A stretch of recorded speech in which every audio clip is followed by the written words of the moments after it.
Right. So it's recording, hope. That's what it is. Yeah. So, where were you born?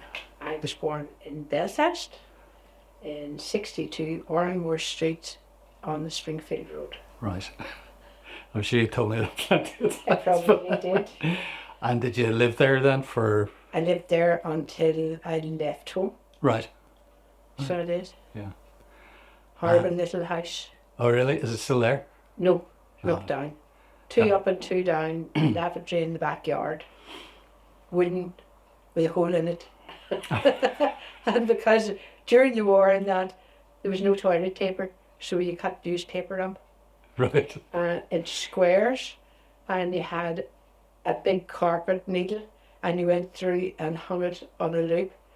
And if you were out on the loo and you started to read something, it was very awful if you couldn't finish it because you couldn't find the next bit. And that was scrubbed. It was a wooden board, Yeah. so that was scrubbed every week. Right.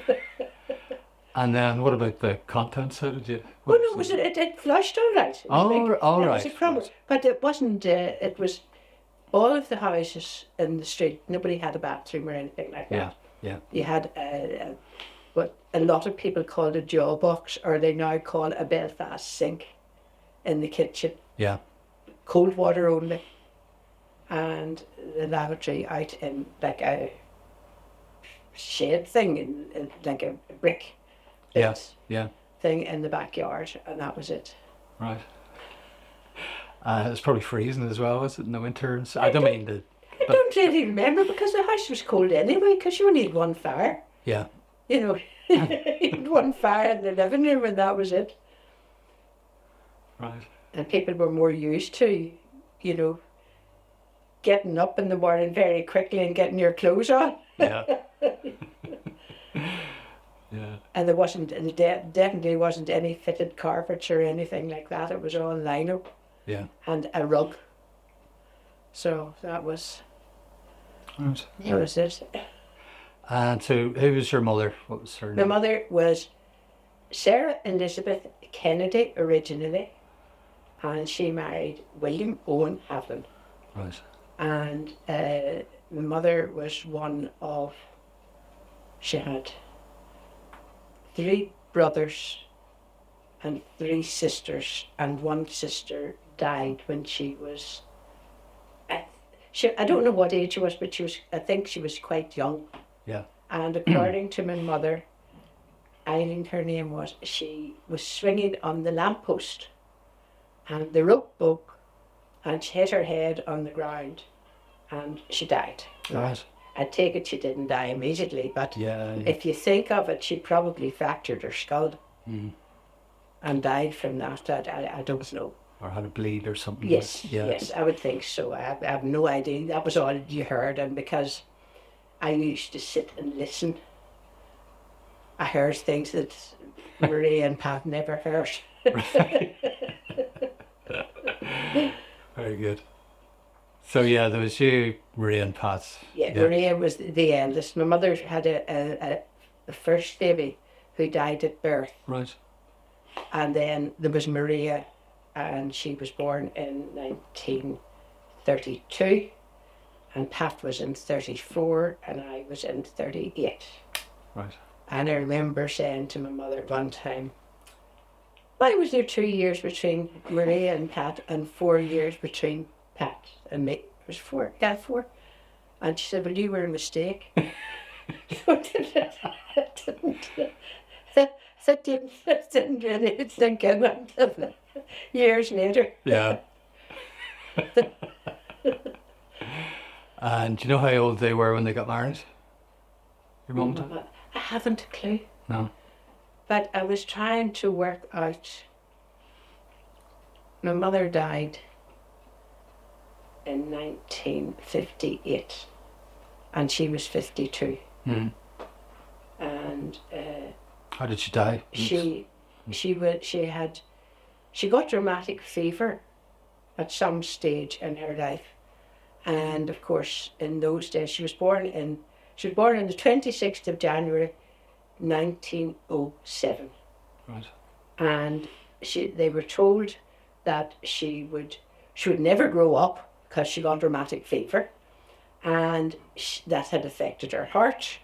She would never get married, and she would never have children. So she grew up, she got married, and she had children. Yeah. But her heart, what was it she went in for? It was Pantridge, Professor Pantridge. Remember his name, yeah. Yes, yeah. he invented the portable defibrillator. Oh, yes, yeah. And my mother, I don't know because I had married your father at the time, and I didn't know anything because they didn't tell me anything. They weren't talking to me. Maria came up when we had just moved up to the Malone Road, and Maria came up and said that Mummy was in hospital and just having an operation the next day, and it was to widen the valves in her heart. And I went to the Royal in the afternoon, and she wasn't out of the theatre, and I waited and waited and waited, and the next thing I saw my two aunts coming in, and my mother had died on the table. Right. So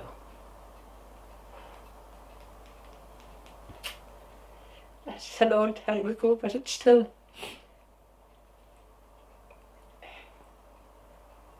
This Mandy was just about 6 months old. Right. Yeah.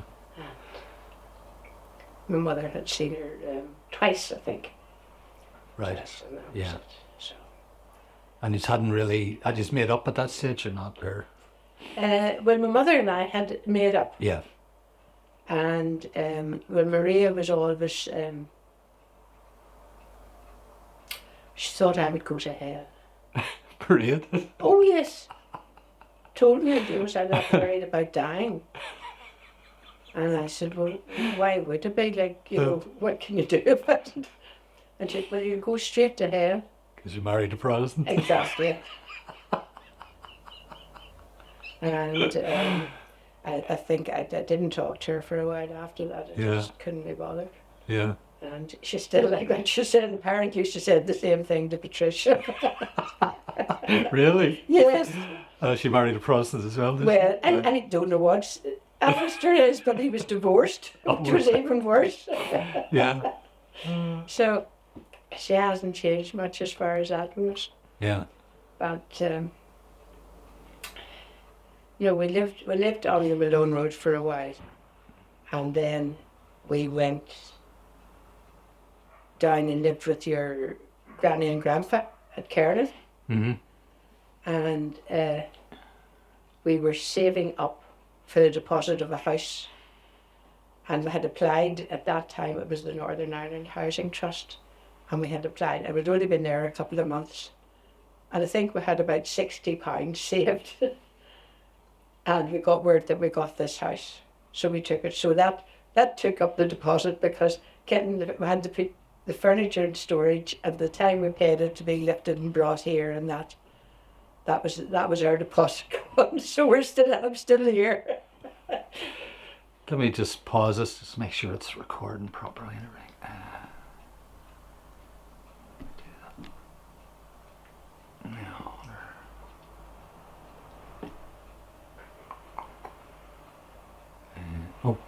Still recording, see? Good. So, did your mum and dad both worked, did they, or? Well, my father had his own business. He was a locksmith in Belfast, and it had been started by my grandfather, the locksmith business. Mm-hmm. And the Havilands were quite well known as far as locks were concerned. And he had two brothers, and they both had shops in Smithfield, the old Smithfield market. All right. So Uncle Eddie had a shop, my dad had a shop, and Uncle Joe had a shop. 3 shops then? 3 different shops. 2 of them in Smithfield? 3 of them in Smithfield. Oh, right. They all 3 of them in Smithfield. God, you wouldn't have thought, it's not that big that you'd have. No, it was at that time. Right. It was. I mean, say you probably only know the Smithfield that is there now. No, I vaguely remember the old one Right. that burnt out of the set on fire. It was set. It was set on fire during the Troubles and Yeah. that. It was. But I do remember these vaguely remember these long kind of corridors, with stuff on That's each right. side. That's right. Yeah. Well, there was lots of shops. There was lots of shops because it was a square. Oh yeah, that's It right. was a square. Yeah. You see, and along the front from King Street, I think there was a sort of a. In my memory, I can see oil lamps and things, and I don't know whether it was lighting. And then there was Charlotte McGivern, who was sold fruit. Mm-hmm. And then next was Uncle Eddie, and you went in that alley. Is that the one in that photograph, or the etching? Whose ones would that be? Oh, the one.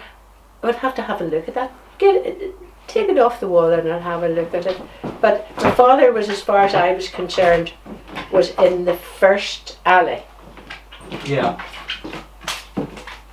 And there was Jack Booth, and he sold all sorts of things. Now, you see, there's the key there. Yeah. So that was, I think that was my father's. But it's not right, Okay. Yeah, and somebody's done it, yes, probably from memory or something. or something, yes. But it was, these had these big alleys, and then there was, this was like junk. Of course, that might have been Jack Booth's there. And then, but there wasn't, there was an old clothes dealer here. Yeah. And this other part over here was Jack Booth's, and it was covered with all everything. So, but you had Uncle Eddie, his shop opened out onto Berry Street. Right. And my father was down the alley, and then Uncle Joe was away further down, and then there was two further alleys, and that was a big square, and there was a wee cafe in it, and there was the magic shop, the trick shop.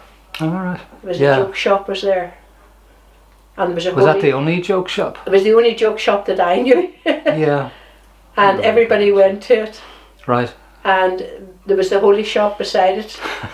And the holy shop was the one that sold holy pictures and rosary beads and all sorts of things like that. Yeah. And it was a fabulous place. So it was. Were you kind of running around it as a kid, kind of? Yeah, well, everybody would have known I was one of the Havilands, you see. Yeah.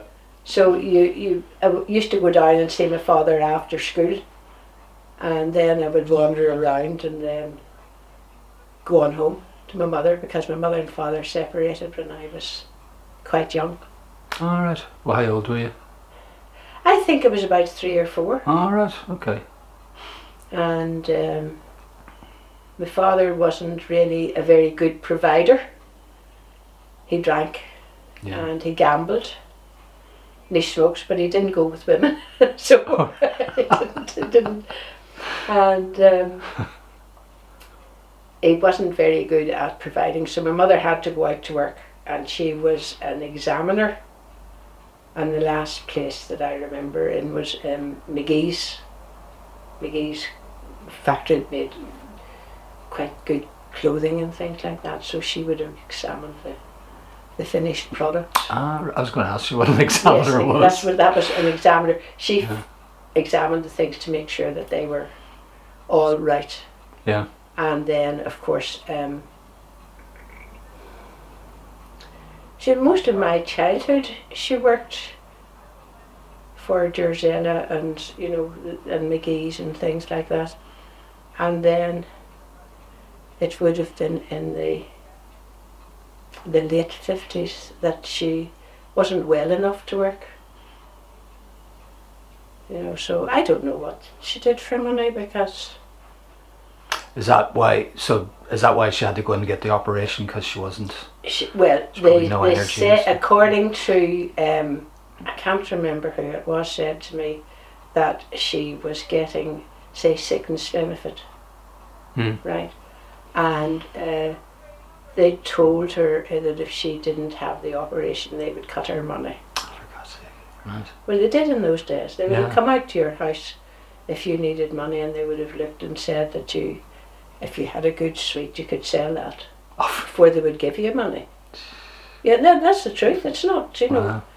And I think, from what I gather, my mother didn't want to have the operation. Mm. And the local priest and that persuaded her to have it, said, Sally, it would be better for you and that. And of course it wasn't. Mm. And it was only years and years later, Marie gave me a copy of the death certificate. And when I looked at it, there was certain things on it about the aorta and that, and an uncontrollable flow of blood. But by that time I knew enough that somebody had cut an artery and they couldn't stitch it, so she, you know, and I was always under the impression that it was Pantridge who had done the operation. Right. And because it was experimental at that time. And does it not say who did it? No, didn't say anything on it. Right. And I learned later that Pantridge had been a Japanese prisoner of war, and they had tortured him, and they had done things to his hands and things like that. So he wasn't. He might have been a genius in some ways, but I always blamed him for killing my mother. Mm-hmm. You know, maybe I'm wrong, but I know, but yeah. You know, that was it. Yeah.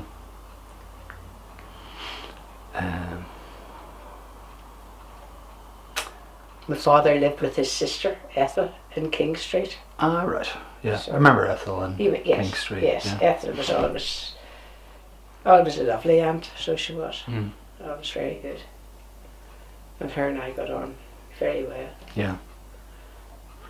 And she had the hairdresser there. She had the hairdresser at the front of the shop. house. Yes, she had the front room. Left at the back. That was and then the back was their living room and kitchen, and then I think they had the top room was a sitting room, and then I think 3 or 4 other bedrooms. But again, there was no bathroom in that house. Mm. I vaguely remember it. There would have been lino on the floor, would there? I don't know. There would have been lino on the Yeah. floor. There would Yeah. have been lino on the floor. And the table when you went in. And I don't know. she had all these brass ornaments on the mantelpiece, and she always had a fire. And Yeah. whenever you went in, you know, the reflection of the fire on the brass and that, it was always lovely.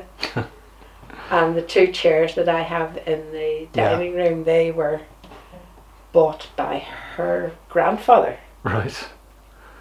So she had them, and then I got them whenever she died. Yeah. So, but they were, I don't know whether they were all born in College Square North, but that's where my father was born, in College Square North. What was that now?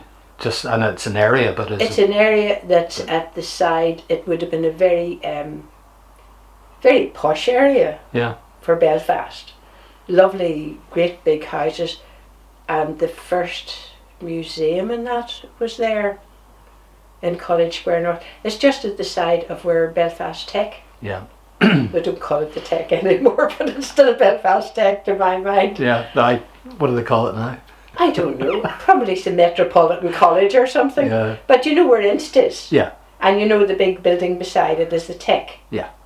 Well, then the street beside that's College Square North. Right. Is it still there? It's still there. And stuff? Yeah. It's still there, and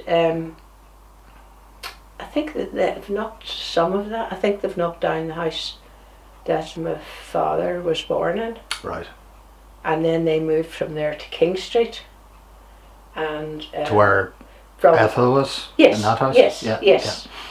She took it over, so she did, I think, whenever her mother and father died. Hmm. But What did they do? Do you know? I know she was a hairdresser, but my grandmother, I don't think, worked. Yeah. At all. And of course the boys all went into locksmith. Yeah. And there was Aunt Aileen and Aunt Ethel, and again another. Those she had, my grandmother apparently had twins. that died at birth. Right. So that would have been a family of 7. 7 seems to be about the average for those days. Yeah.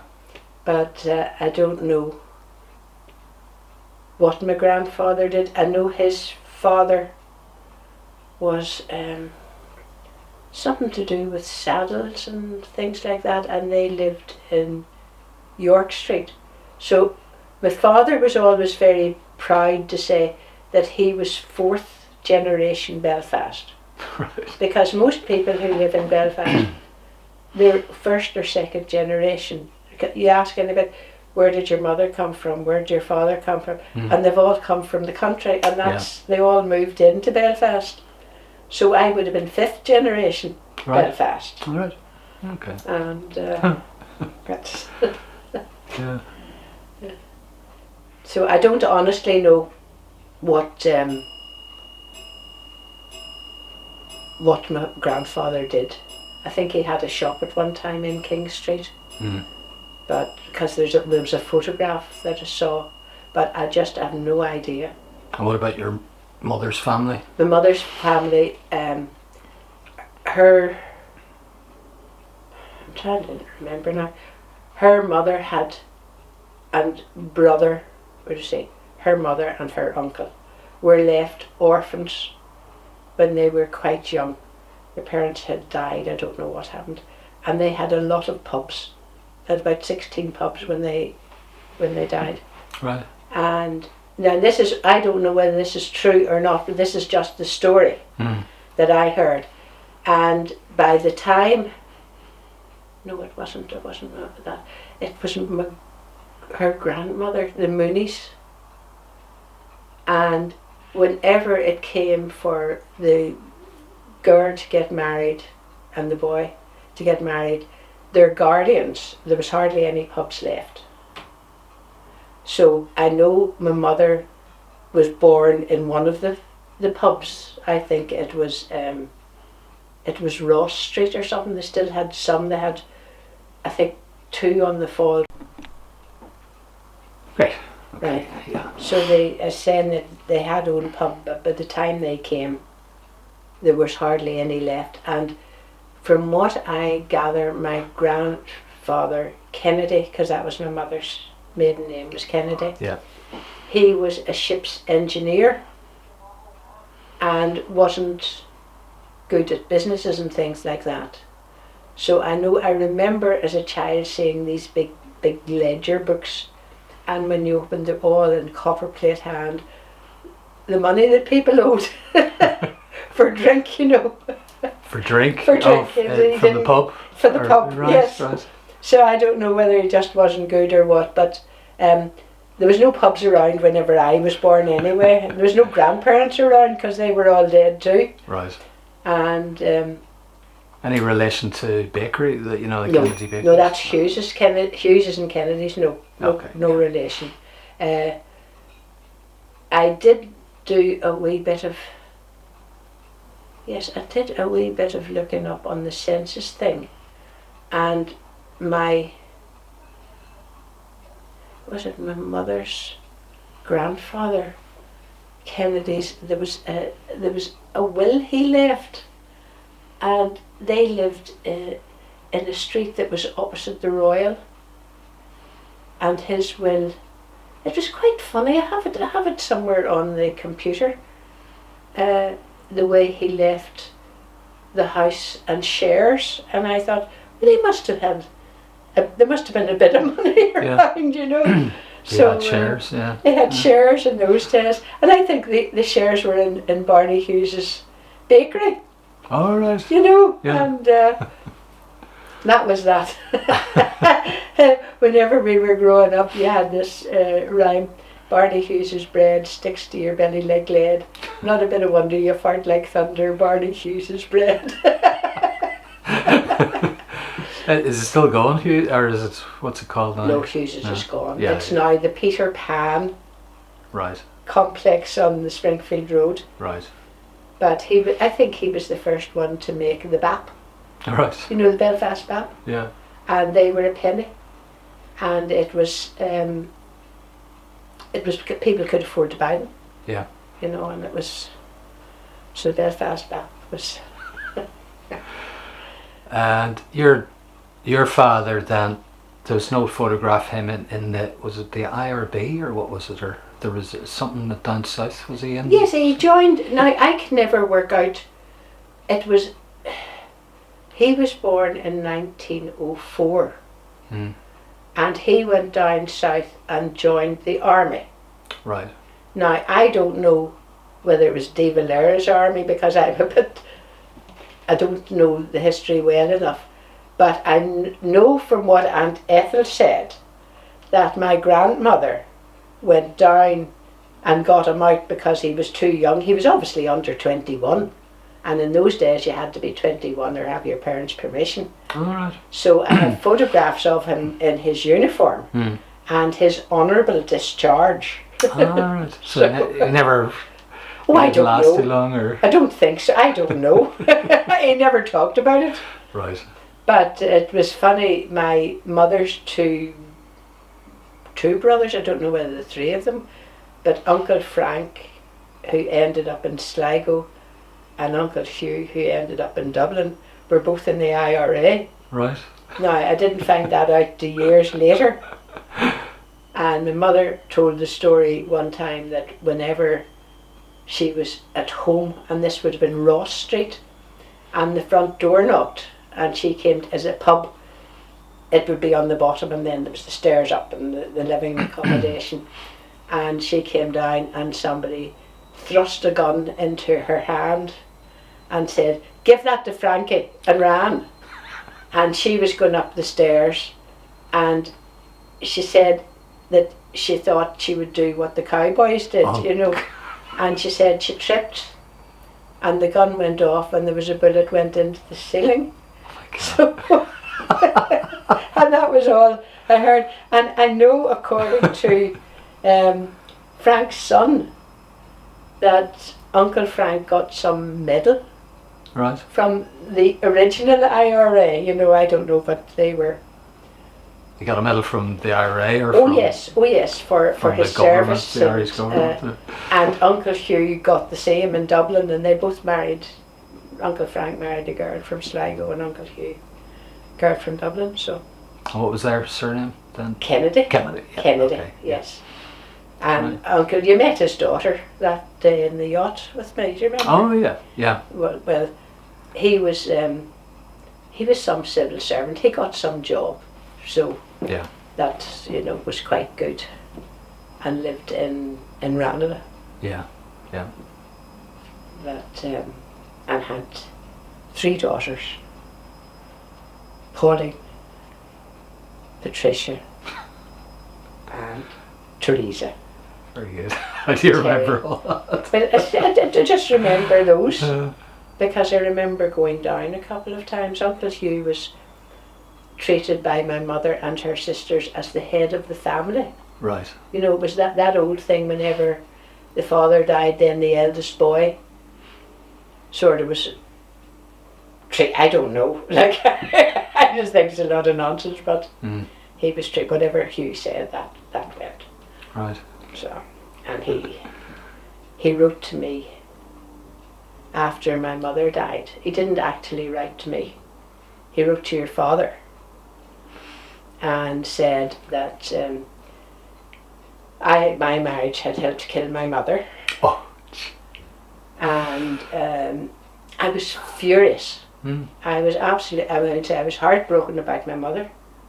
And I thought, why didn't he write to me? How dare he not write to me?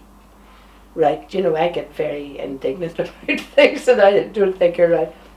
So your father wrote back, and I wrote back as well and said that as far as I was concerned, my mother and I had made up before she died, and that was it. And so that was his sister, was it? No, that was his sister. Yes, yeah, his sister. Yeah. And apparently he did. Uncle Frank died very young. He was the one from Sligo, and he died and left 8 children. The youngest was only 6 months. Now Noel and I have got to know each other because all sort of communication stopped. You know, when Uncle Frank died, there was nobody going to Sligo and nobody doing things the way they do now. But Noel said that Uncle Hugh came from Dublin and told his mother that she would be better putting them all in, the boys especially, into, I think it was R10, which is a notorious institute for boys, because she would never be able to rear them.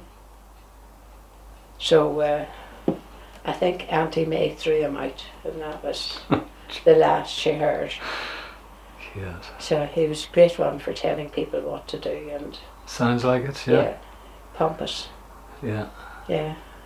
But you knew his daughters then? Did you meet them? well, I remember as a child going down to Dublin and staying in Dublin, and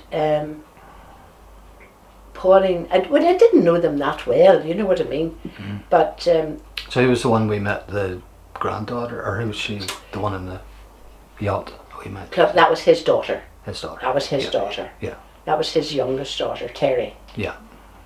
And he, can't remember what I was going to say to you now. Well, we used to go down and see him, and occasionally we would go to Sligo and see Uncle Frank. And Uncle Frank was lovely, but Uncle Hugh was a sort of austere figure, you know, just you wouldn't have a laugh or anything like that with him, but that was life. Yeah. He put up with it. I didn't really know them that well, but I know Pauline died very young because she had asthma, and she died during an asthma attack and left.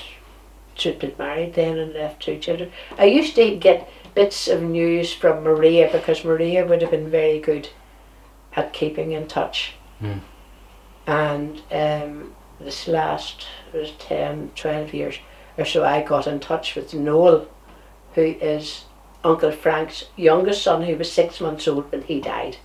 Right. And I've been up to see Noel, and Noel has been here and stayed here, and was he in Sligo? He's in Sligo, yes. So that's... What was the funeral I went to that time in Ranelagh? That was Aunt Annie's. That was Hugh's wife. Oh, okay. That was Hugh's wife. Right. So she was a nice woman, so she was. From what I remember of her, she was a nice woman. Yeah. And Terry told me, that's Terry, the daughter that you met. She said that she hated housework. And she used to keep the dustbin, not the dustbin, the dustpan and the wee brush on the stairs. And when anybody came to the door, she would put them in her hand. I was just doing a bit of cleaning. She said she never did that. I thought that was hilarious.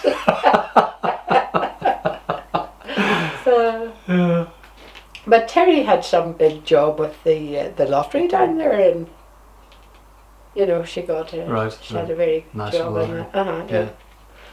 And couldn't fix it for us to win, though. well, she died, or she'd retired, so she was. But that was it. And then my mother had another brother, James, who also died very young. He died during the war, because I remember as a child his funeral had black horses, you know, and putting, I was going to say a cart, but you know, you know, in a wee carriage thing. Yeah. And how did he die, do you know? Or? I have a feeling now that during the war he was a taxi driver, and because they couldn't get petrol, they had these things on the roof of the car, a bit like a balloon. Yeah. And that was some sort of gas. Yeah. And according to my mother, that poisoned his lungs. Oh, right. And I thought you were going to say it blew up or something. No, and he died from that. Right. And I think he had 4 children. I can't remember. It's one girl, Rita, and Seamus and William. I think, and I can't remember. I can't remember them at all. Yeah. But it's funny, the one, I usually go up to my mother's grave at Christmas and that and just put a holly wreath on it. And there was one morning I was putting it on and this man came along and he said, I often wondered who put that on my grandfather's grave. I said, what do you mean it's my grandfather's and my mother? And this was one of my cousins. We had now grown into a man that I didn't recognise. Yeah. So it's funny how occasionally you just Yeah. run into relatives. Yeah. And I used to wonder if Brian Kennedy was anything, you see. Oh, right. Yeah. Because, but I don't think so. I think Mandy asked him, but Yeah. she probably wouldn't known enough to ask him who his father was or that. But Yeah. I just often wondered, was he any connection? Because he came from around Clonard and the Falls and that. Yeah. And he sang in Clonard Choir. If I see him, I'll ask him.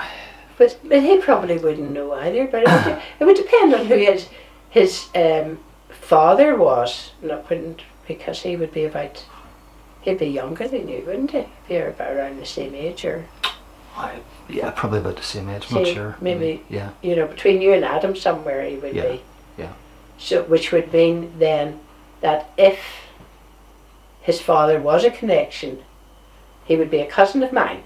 You know. But as I'm not remembering their names very well, it's hard to know. Sure. But his if it was his grandmother, would have been Kitty Kennedy. Right. Okay. But Good. I think that's a good one will for. that do you for a while? For,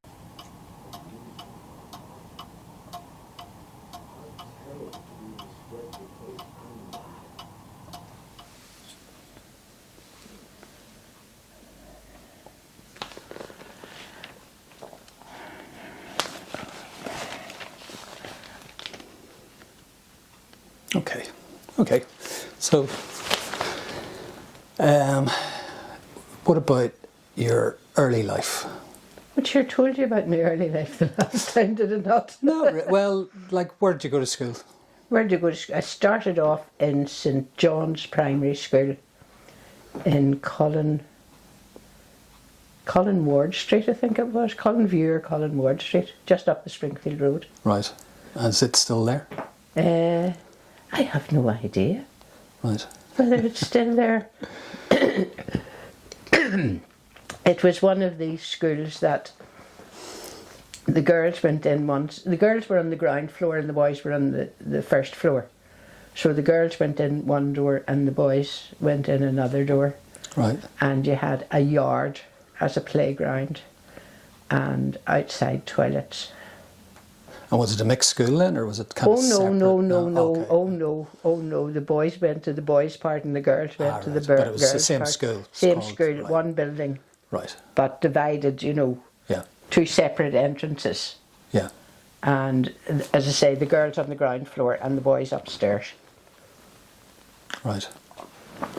So did you just play at lunchtime or anything, or was it still all separated? Or? Oh no, you never mixed with the boys. Right. No, you did not. And I don't know whether anybody.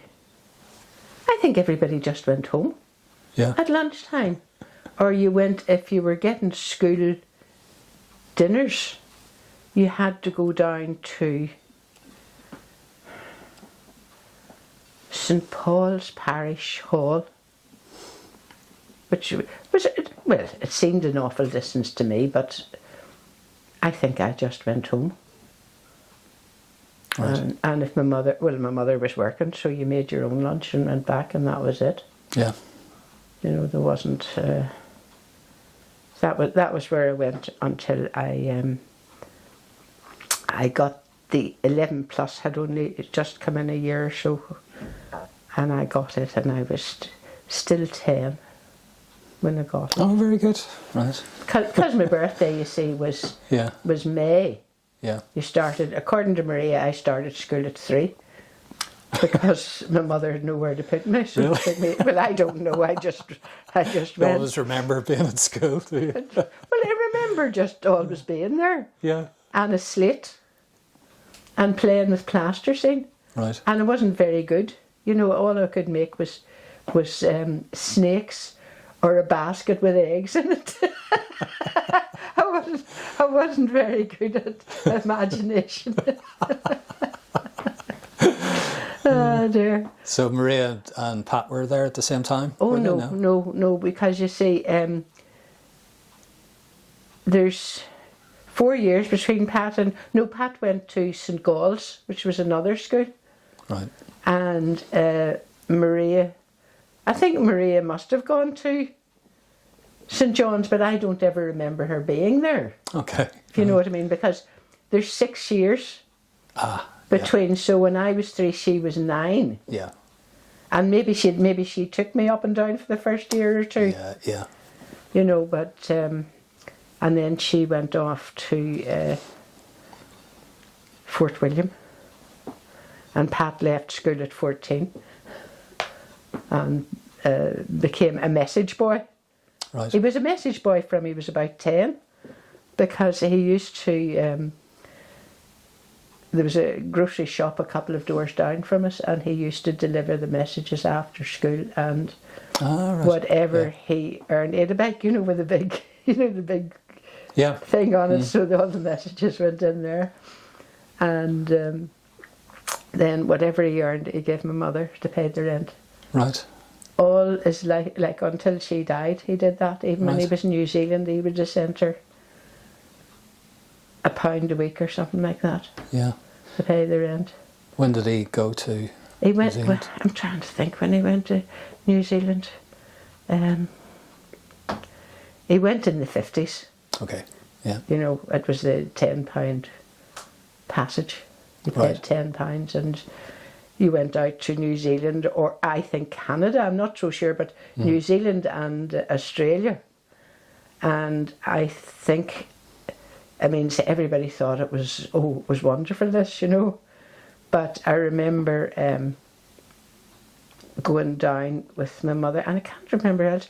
You just seemed to go down High Street in Belfast, and the boat was there to go to Liverpool and that. It wasn't, they weren't all, you know, they were all much closer. And I just always remember my mother saying, "I'll never see my son again." Ah. But she never did. I suppose in those days that was it, really, wasn't it, when they went off? Absolutely. Yeah. Absolutely. But I think he could have only been about, let's see, I think he could have only been in his early 20s, you know, whenever he went. And do you know why he went, or why? Well, according to Maria, now Pat had, at one time he had got an apprenticeship as a joiner. But then it was paid off, because in those days you never knew whether you had a job or not. They just paid you off. And according to Maria, Mummy went down to my father and asked him if he would teach him the key cutting business. And he said no. So he then, I know he went into the Rock Bar, and then you had an apprenticeship to become a barman. You just didn't go in, you know the way now, Yeah. you just walk in and you're a barman. He had to learn how to bottle Guinness and do all sorts of things. There was whole, you know, it went on for years. Right. Well, it's probably a way of not paying you very much, I suppose. It probably was, Mark. Oops. Because it used to be that if you were an apprentice, Aunt Ethel, when she went to hairdressing, her parents had to pay to get her in as a hairdresser. Yeah. And then for so many years she worked, and then eventually they paid her something, you know. But she learned how to make wigs and do everything. So she did. So it was all very different. But Pat became a barman, and then the next thing I knew, he was going off to New Zealand. And he went off to New Zealand, and I think he worked in Woolworths. I have a feeling that's in the back of my head, that he got a job in Woolworths. But he had to, I don't know whether he was in a camp or not. You know, whenever they had people go out, they put them in camps. Right. For so long until they got jobs and accommodation, and he lived with, he lodged with some lady out there and stayed friendly with them all his life. I think he's still friendly with them. Yeah. You know. But he didn't know anybody before he went out, No, or didn't go out absolutely. to someone. And they or went out anything? in a ship, you know, like it was 6 weeks before he got there. Yeah. And then eventually, now this is only my memory, I don't know whether I'm right or not, he joined the New Zealand Navy, and he became, I don't know whether it was a medical attendant or what, or whether he did his nursing, but he became a nurse anyway. Right. Out in New Zealand, and had, of course, I think by then had met Noeline and got married. And when I think of it, Maria was saying, we'll send them blankets, you know, as a wedding present. And when I think of it now, sending a pair of blankets out by post to New Zealand as a wedding present. When they have all those millions of sheep, you know. I know. But I suppose she hadn't any idea, neither did I. I just we joined together and sent it out. But and why did your father not want to? I teach have him no the idea. business? Yeah. I have absolutely no idea, because his brother, now Uncle Eddie, he had 3 sons, and each one of those boys went and trained at something else or did something. Raymond learnt how to be a TV engineer. Eddie went into the forestry, you know, Northern Ireland forestry, and I'm not sure what Noel did, but when they finished that, then they joined him, and he taught them. Right. You know, Uncle Joe, he had one son, Joe, and he didn't teach him either. So I don't know. Yeah. Mark, I have no idea, but I think it's dreadful that he didn't, because Pat is very good with his hands. You know, and he would have made a good living at it. Yeah. My father would have made a good living at it. He made a good living for the bookies and the publicans, but yeah. So he left when you were quite young, 3 or 4, you said? Yeah, from what I can remember, Pat, and then I remember him coming back when Mummy was ill, and I think I don't know whether, I honestly, I don't remember. The one awful memory I have is of being upstairs and my father trying to get in the front door and somebody putting Maria over the wall to go down to the barracks to get the police. Right. You know, and right. I hate that memory. Right. Yeah. But I'm not sure. But then I remember Pat and I going down.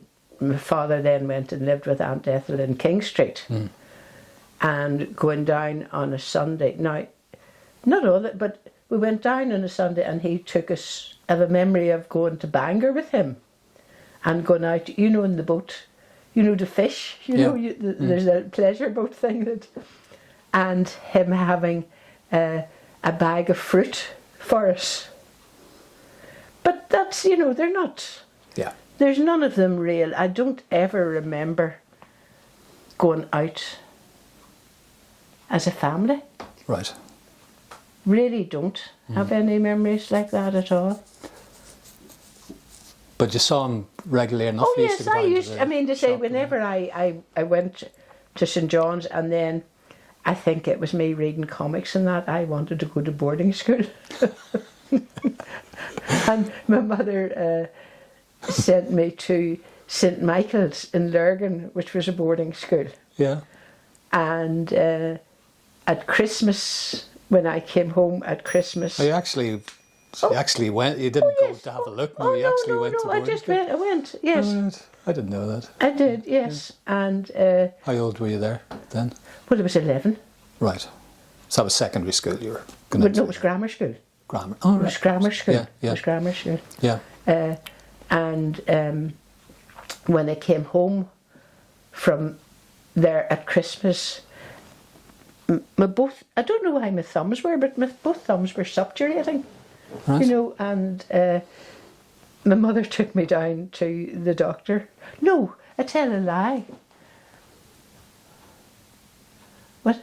No, I got scarlet fever. And I just got home in time for Christmas. Right. That was it. I was about the last person. There was an outbreak of scarlet fever in the school, and I had had a sore throat and went up into isolation, then came out of isolation, and then the throat started again. So I was the last one in the school that was sent to hospital. So I went to Lurgan Hospital I was taken into, and I was allowed home on Christmas Eve.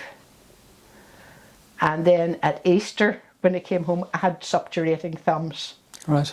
And my mother took me down to Dr. Giles, and he examined me and said, you know, Mrs. Havlin, I think you should bring that child home because she's not going to live there. And that was it. I never went back. Right. I think that was the diet. Okay. And that, Mark. Do you remember being there and going Oh, there? yes, oh, yes. I remember it quite vividly. And did you enjoy it, or was it tough, or was it... I was very homesick. Yeah. I was very homesick. I would have cried at night. How long did you... It was 2 terms. Right. 2 terms I went. I went sort of September until Easter. Right. I didn't go back after Easter.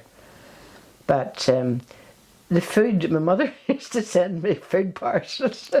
You know, I got a food parcel every week. And I still love them to this day. Sardines with tomato sauce. And you see, there was still rationing, Mark. Yeah. So, and she must have used all her coupons, but she would have sent me a bar of fudge and, you know, different things, and eggs, half a dozen eggs. Right. And could you cook them yourself? Or oh no, you had to put your name on them and get them into the kitchen. And then and your tuck was locked up. Yeah. Wasn't even as, you know. So the tin of sardines, you sat at big long wooden tables, and you sat in the same place, and you weren't allowed to talk. It was silence, you know, convent, bloody, stupid things. Yeah, yeah. And I had always been used, my mother always, no matter what, you always ate well, you know, and you always had butter. Now, most people didn't, they got margarine, and there they sort of put the margarine on and scraped it off, and it was ghastly. And there was never anything, I don't ever remember anything really nice. I would have eaten because I was hungry, but not because, you know. Yeah. And on Sundays I was passing, they've knocked it down. I was passing not that far away from your Aunt Maria. Ah, right. And yeah. I was passing and I was thinking to myself, that they used to take you out for a walk on Sunday afternoon, and in the crocodile, you know, all the girls walking along with somebody at the front. And no talking again or anything? Oh no, you could talk away. Right, you could talk away. But there were certain hours that were silent. Yeah. And of course all meal times were silent. And you had a nun standing reading, I don't know whether there were bits of the Bible or bits of something, the Gospels or something like that. And you had to get up very early every morning to go to Mass, and every time I went I fainted. So it wasn't have agreed with me either.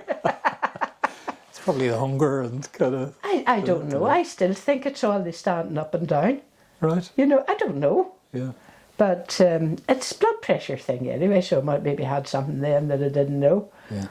But anyway, whenever I came home, then I went to St Dominic's, which was another grammar school. Right.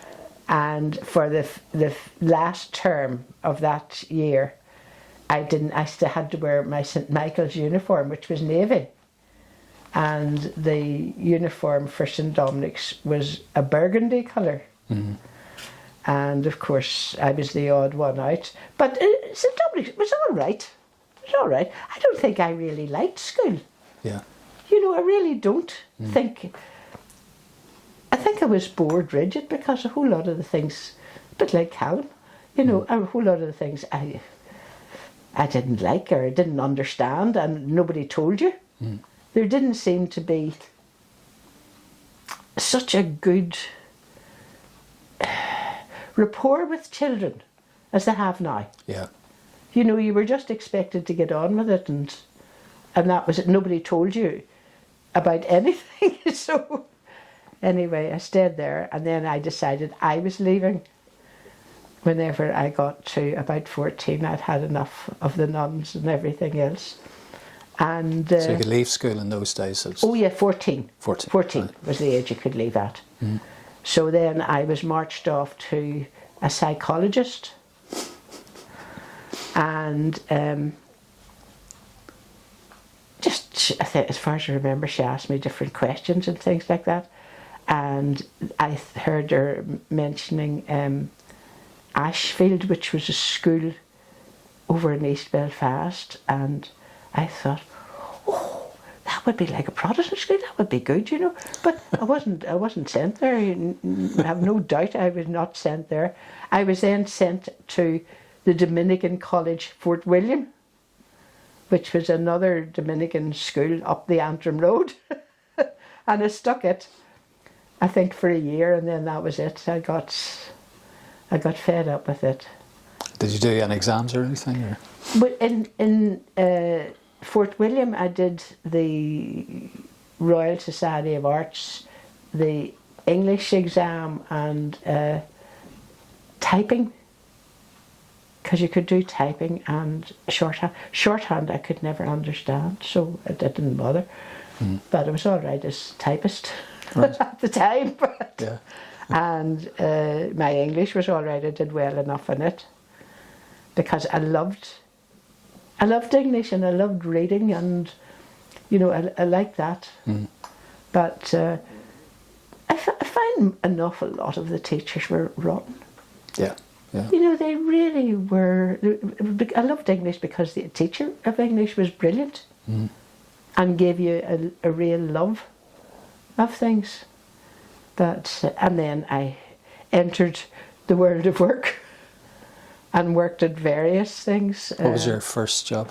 First job, Maria got me a job up in the Ulster Brewery. I'd had a job in Littlewoods, sort of part-time job in Littlewoods, and then in Woolworths for a while.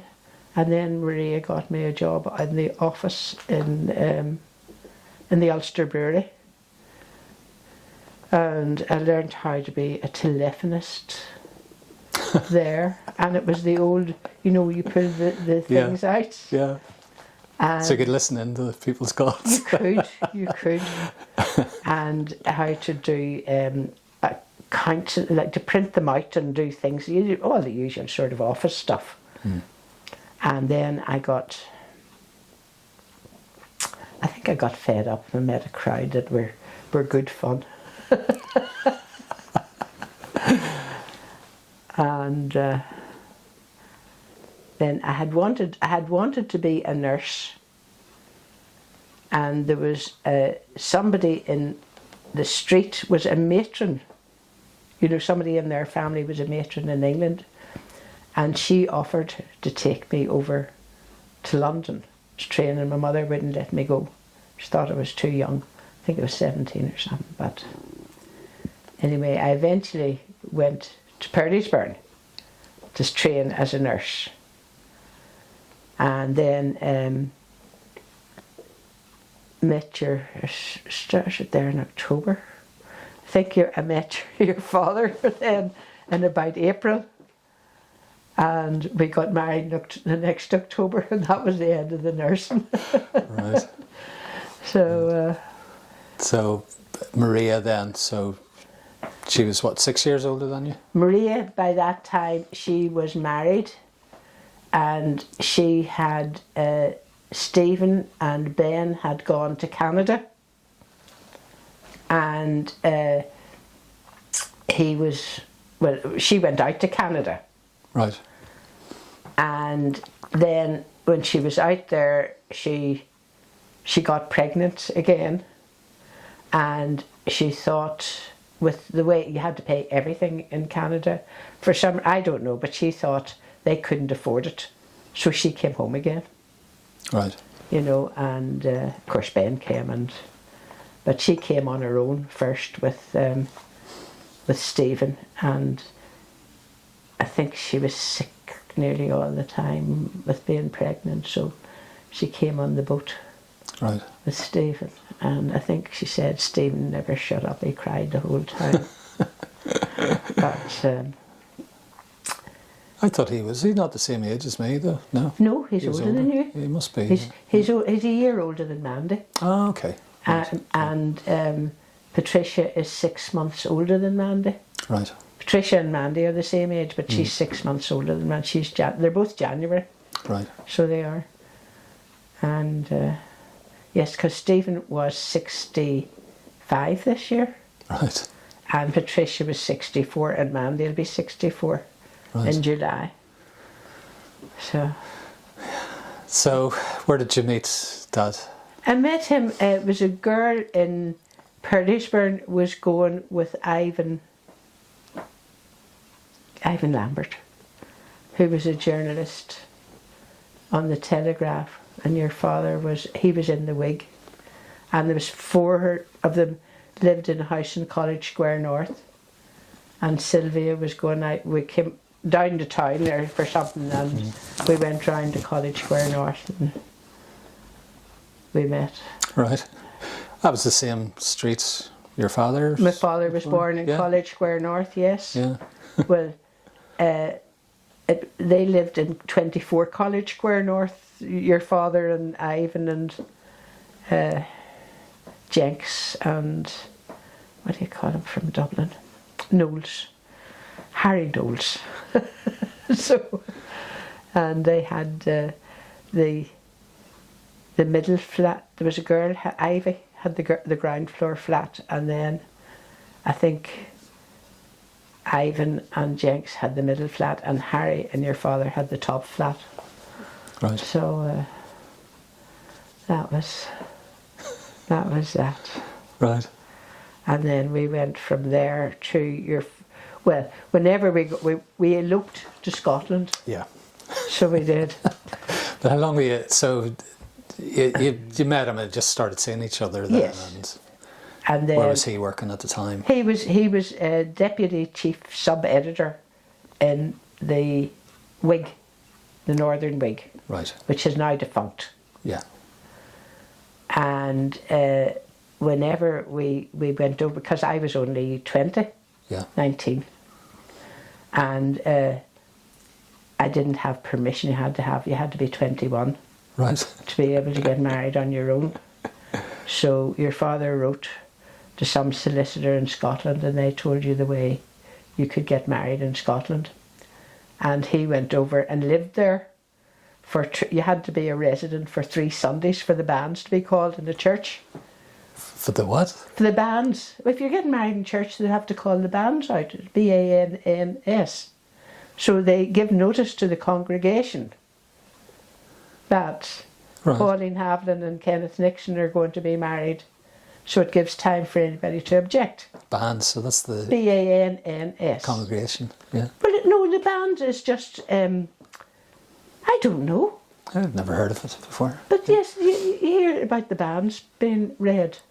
Okay, right. And it's a term that they use to do with marriage and things like that. So people have the right to object, or, in church they had to be called 3 times, 3 Sundays in a row, and you had to be there.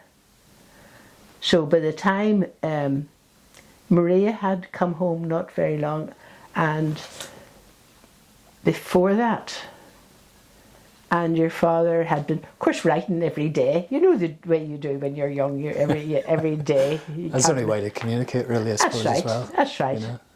And your father had sent a letter to me at home. I was in Oranmore Street, and in it he had said the arrangements about getting married, and Maria had opened the letter. And then I was summoned to go down to see the priest, and who said I shouldn't marry, you know, and all this stupid thing. So then your father sort of panicked and came home, sort of. He should have been there for the last reading, but he wasn't. He came home, and instead of us getting married, say, a month later, he rang them and got the marriage put forward, because he was quite convinced that they would come and lift me and take me and lock me up in a convent. And they did do that, actually. I didn't believe him, but they did do that. Right. So then one night he came in a taxi, and he was over in Springfield Avenue, and I left as if to go to work, and had bought things to wear, and by that time he was living in University Street. So he had my bag, and we went down and we got the boat, and the next day, the 1st of October 1957, we got married in Old Partick Parish Church in Glasgow. Right. And then we got the boat home again that night. I thought you stayed over there. No, we That's did. funny. We did. Yeah. We went back because he was still thought that something was going to happen. Yeah. So he got a job in the Daily Record in Glasgow. Yeah. And we went back to Glasgow again, and we there was a lady had a beautiful flat. Some of the flats in Glasgow were beautiful, and it was 16 Falkland Street. And Mrs. Stewart, so we had a bedroom and a sitting room and shared the bathroom and kitchen and that. And then, of course, I got pregnant, and we came home for Christmas. So, obviously, Dad was a Protestant, you were a Catholic. Catholic, yes. And that was a no-no at the time. Oh, absolutely, absolutely. I mean, whenever we did come back, we had, your father sent, no, I'm trying to think. We sent a telegram to my mother. To let her know. To let her know. Ken and I married today. And that I would call up on, say, the Wednesday or the Thursday to get my stuff. Had she ever met him before that, or? I think she met him once. Right. I think she met him once. And did she know, like, you were going out together at the time? And Well, all you that? see, I suppose it was the letter coming saying about us getting married and Old Partick Church and the minister and different things, you know, giving all the arrangements. Yeah. That gave everything away. Other than that, she wouldn't have had a clue. Right. So she wouldn't. So she didn't know you were going out with him before? She probably You got married, didn't. I mean, say I was working as a nurse and Yeah. you were on different shifts and things like that, so you could do whatever you like, nobody knew. So what happened then? You sent the telegram and... Well, I wasn't really looking forward to going up on my own, but I went up and got the few things. I mean, say nobody had much in those days, like one wee suitcase would have done your belongings. Yeah. And Mother wasn't there, and Maria was there, and said that Monsignor Henley, who was the priest I had gone down to see, said that if I would come back home and wait until I could be married properly, that would be all right. And I said, what do you mean, married properly? And she said, well, I take it you were married in a registry office. I said, no, in actual fact, I was married in the Church of Scotland. So I think that took the wind from me. And I said, as far as I'm concerned, I'm married in the eyes of God, and I'm married in the eyes of the law. So that's it. And I took my stuff and went. Right. And then we We stayed with your granny and grandpa for just... No, I stayed. Your father went back to Scotland, and your grandfather had got us a house to rent in Garvahay Road in Portadown, and it was one of the McGreedy's, you know, the McGreedy's Roses. Mm-hmm. Well, they owned houses, and one of them was married to somebody your grandfather knew, and they had houses to rent, and one of them just happened to be vacant, and we got this nice terrace house. And but your grandfather took me to Rich Hill, and the bedroom suite that I have in the room you slept in, that we bought that. Right. And a dining room suite, and the whole lot came to £100, which of course we didn't have, but your grandfather paid it and we paid him off. Yeah. Every week we paid him until it was all paid off. And so we moved into Garvahay Road with a table and 4 chairs and a sideboard and the bedroom suite and 2 easy chairs, and that was it. Yeah. And bare floorboards and stuff like that, or well, now we did have a rug of some sort. I know the people who were in it before were selling a few things, and we bought them off them. We bought the cooker and a rug, and I think it was lino mostly on. And the sitting room, we had a rug, and we painted round the edges. You know, you used to paint round the edges, so you did. And your granny was very good, helping me clean the house and paint things, and you know, she was marvellous, so she was really. Yeah. And it had 4 bedrooms, now Right. 2 attic rooms and 2 and a bathroom, and quite a nice sitting room and living room and a wee tiny kitchen. And it had just like one of those stone sinks. It wasn't a Belfast sink. It wasn't as nice as that. And anyway, and a yard. And the park was behind us, and it was grand anyway. We stayed there.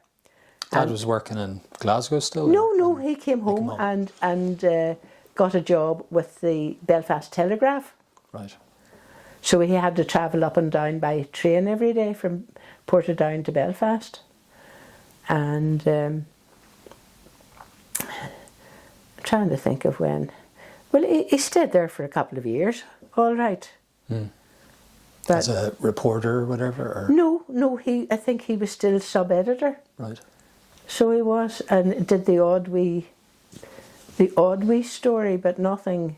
That wasn't reporting. Wasn't one of his as far as I know, Mark. But then Mandy was born in July, and I think your father never liked living in Portadown, you see. So he wanted to move, and we then, I think it was about January. We were moving up to Belfast, and in between time, when Mandy was born, your father called in to Aunt Ethel's to let her know that we had a baby girl, and her Aunt Ethel and Mummy came down to see Mandy. Now this was the first time I'd seen her from I got married, so she came down, and somebody must have met them. Yes, it was just after she was born, because I was in your granny's. Because after Mandy was born, your granny thought I should go and stay there for... They were always very good to you when you had a baby. Then you had weeks in bed and weeks of taking it easy. Nowadays, you don't get anything. And my mother and Aunt Ethel came out to see the baby and brought a present. And went up, and my mother said, "Now you will write to me." I said, "Yes, I will write to you." So after she went, I wrote, and I said to her that I was happy, and I was quite content, and if she could accept Ken and the things the way they were, that we could be friends. Yeah. And if not, and she said yes. So then, whenever we were in Portadown, I remember taking Mandy in her pram and going on the train, and then walking up to see my mother, and then back. You couldn't afford that very often because we were paying the furniture off, and we didn't have, you know, if we had half a crown spare at the end of the week, that was it. How much was Dad earning at the time, do you know? Well, it must have been maybe about £5 or £6 a week. It wouldn't have been. Then he had his train fare, you see, so everything was. I think I had £1.10 a week for housekeeping. He give you that, did he? Or Oh yes. the government give you anything? No, the government gave you nothing, and they didn't even give you a child allowance. Yeah. Because they gave you nothing for your first child. Then it used to be 7. I got 7 and 6 for you when you came, which was great at times. So 7 and 6. What's 7 that? and 6. 35p or something. That's right. That's when you think of it. That's when you think of it. It would be. Would we say half a crown was 12.5p. So it was 36, 37, about 37 pence. But anyway, I had the one trip up to see my mother, and then your father said he hated living in Portadown and he wanted to move back to Belfast. So the Midgeleys at that time were moving, and they got the house on the Malone Road. Right. And we went in to share it with them. How'd you meet them, or how did you know them? Well, Jack worked with your father. Jack worked in the Telegraph? No, in the Wig. Oh, okay. In the Wig, he worked in the Wig, and I had been up and met the Midgeleys before I got married. They used to have like a party every Saturday night. Right. That everybody went up to. You know, all the different journalists and things like that went up to, and they lived up in Kingsmere Avenue off the Cliftonville Road. And lovely, I remember it, a beautiful house. And I remember going up to stay one weekend when I was expecting Mandy.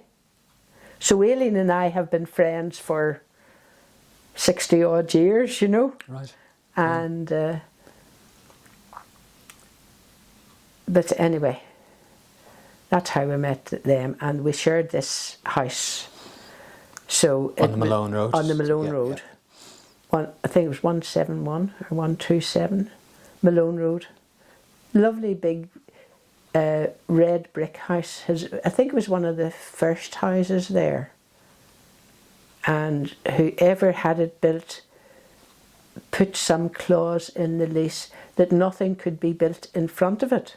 And still to this day, there's nothing built in front of it. There's like, they've built all down the road in front of it, but not in front of that house. Right. And it was up for sale, I think it was last year or the year before. And of course I looked on the phone to see what, you know. Yeah. But I loved that house. It was lovely. How much did it go for, do you know? Oh, I don't know. I never looked, but you could look at it now, you know. A few million, I'm sure, anyway. I don't think so. No? No, Okay. I don't think so, Mark. But I know at the time, Aileen and Jack, Jack was dreadful with money and things like that, and they'd had to sell the house in Kingsmere Avenue, and this was why they were renting this house. And I think the rent was £5 a week. Was it a week or a month? But I gave the money to Aileen, and of course the rent was never paid. So we discovered then, after being there about 4 or 5 months, and of course I was pregnant with you, that the rent hadn't been paid. So your father, of course, always had visions of you being thrown out, and so off we went back down to Portadown again. And the whole idea was to go and live with your granny and grandpa, save the money that we would have paid on rent, and save for a deposit on a house. And we put what furniture we had into storage and moved down to Portadown, and then we got word that we got this house. So whatever savings we had went on the furniture going into storage, the storage and getting the furniture out of storage again, that was it. And we moved in here then in, was it, you were born in November? So I think it was about the end of September 1959. Right. And then, of course, James and Dorothy were only 2 doors down, and we had met them through the Midgeleys Right. as well, so we knew them, you know, and... Is that maybe how you find this originally? Through? No, it was, there was, at that time, either you got a house through the council or the housing, the Northern Ireland Housing Trust had been set up, and they came out and interviewed you before they gave you a house, and they told us that your father was earning, your father had, where had he? He'd got, I think his, he'd just gone up to £1,000 a year was his salary, and whoever interviewed us told us that that was really too much and that we would hardly get a house. So for some reason we got the house and moved in, because I think the rent was £2 something a week. Right. You know, but there was nothing here. There were all green fields and everything else round us, you know. Yeah. But what was it? Just this row, or was there a few? no, more rows, actually the ones behind were finished before this. Okay.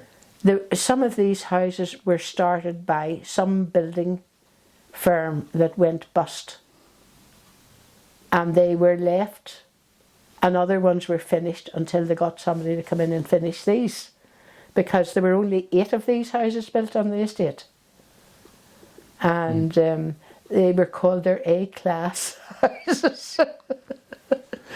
They used to call it Snobs Row. Well, we used to call it Quality Street. Quality Street. Or the ones around Yes, in Beach yes, Grove called yes. it Quality Street. Right. But that was it. And it's funny, I mean, to say I can still remember every neighbour we had in the street. You know, and it was, they were lovely, everybody. So can I. Yeah, You know, they most of really them, were. They were all lovely. And when you think of it, I mean, to say, Joe White was an insurance inspector. I'm sure maybe his salary was less than 1,000, but I'm sure they earned far, far more. Eric Bamford was a farmer and had farming land and all sorts of things like that. And then the Crosses, no, it wasn't the Crosses. It was, I can't remember, Neela, and it wasn't Cross, but it was, but he was a businessman, you know, and they all were earning, I would say, far more than your father. I don't know, Yeah. but and So then there's the Crosses. the Crosses moved in after the Florence. Where's the Crosses? The Crosses were down here. All right, but now I'm going it was, from but if you Bamfords, and Yeah. then you had the next house, and there was 2 daughters, and I can't remember what their name was. And then the next house, people seemed to keep changing in it. I never seemed to know them. And then it was the Higginses, Yeah. and then the Boyces, and then the Ashbridges, and then us, and then the Ingrams, and then the Keenans. And that was the 8 houses. Yeah.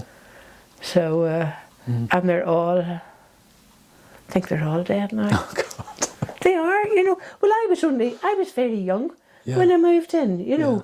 because I was only 21 Right. whenever I moved in.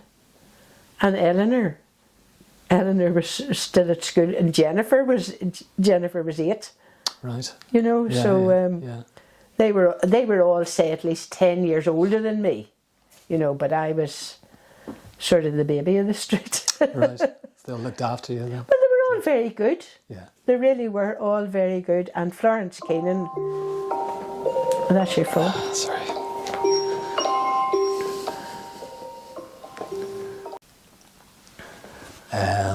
Right. That was the street. So just we'll go back to when you and Dad had just met, and like I remember you telling me years ago that like both families were going to kill each other, or kill the other one. No, Is that true? No, I don't think so.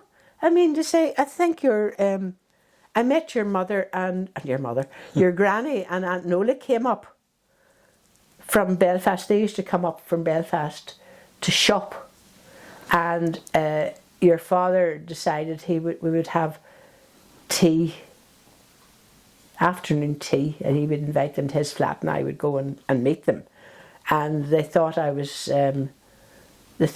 lovely, you see. And then whenever they got home, they started thinking about my surname, and of course everybody was very worried about Catholics and Protestants. You know, you couldn't get too close in case you might find out you're just the same. But your father used to go home nearly every weekend down to Portadown, at least for a night anyway, and they said, you know, that they'd liked me very much. And what was my name? Was it Hanlon? And he said, no, it was Haviland. And they said something, and anyway, it came out, well, I was a Catholic, so they were not pleased about that either. Right. Because your grandfather was in the Orange Order and in the Black and the Masonic, you know, and all the usual things. And when your father and I got married, your father was in the Orange Order, because I think everybody was in it. And your grandfather told him he would have to resign because Right. he was married to a Catholic. He couldn't. Now, I don't know whether that's, but he did resign. It wasn't that he never went anyway, but there's a photograph of him with the orange collar. Right, is there? Yes, walking in Portadown, I think it was. And but I think once they got to know me, they were Yeah, of course. they were quite all right. Yeah. But the whole thing about it was, I didn't like the Catholic religion. From I was about 13 or 14, there was, when you went to chapel, you were listening to some of the things that were said. I was sitting thinking, I don't agree with that. There was one thing I vaguely remember about if a woman was having a baby and there was a choice between the life of the woman or the baby, then the baby should come first. Mm.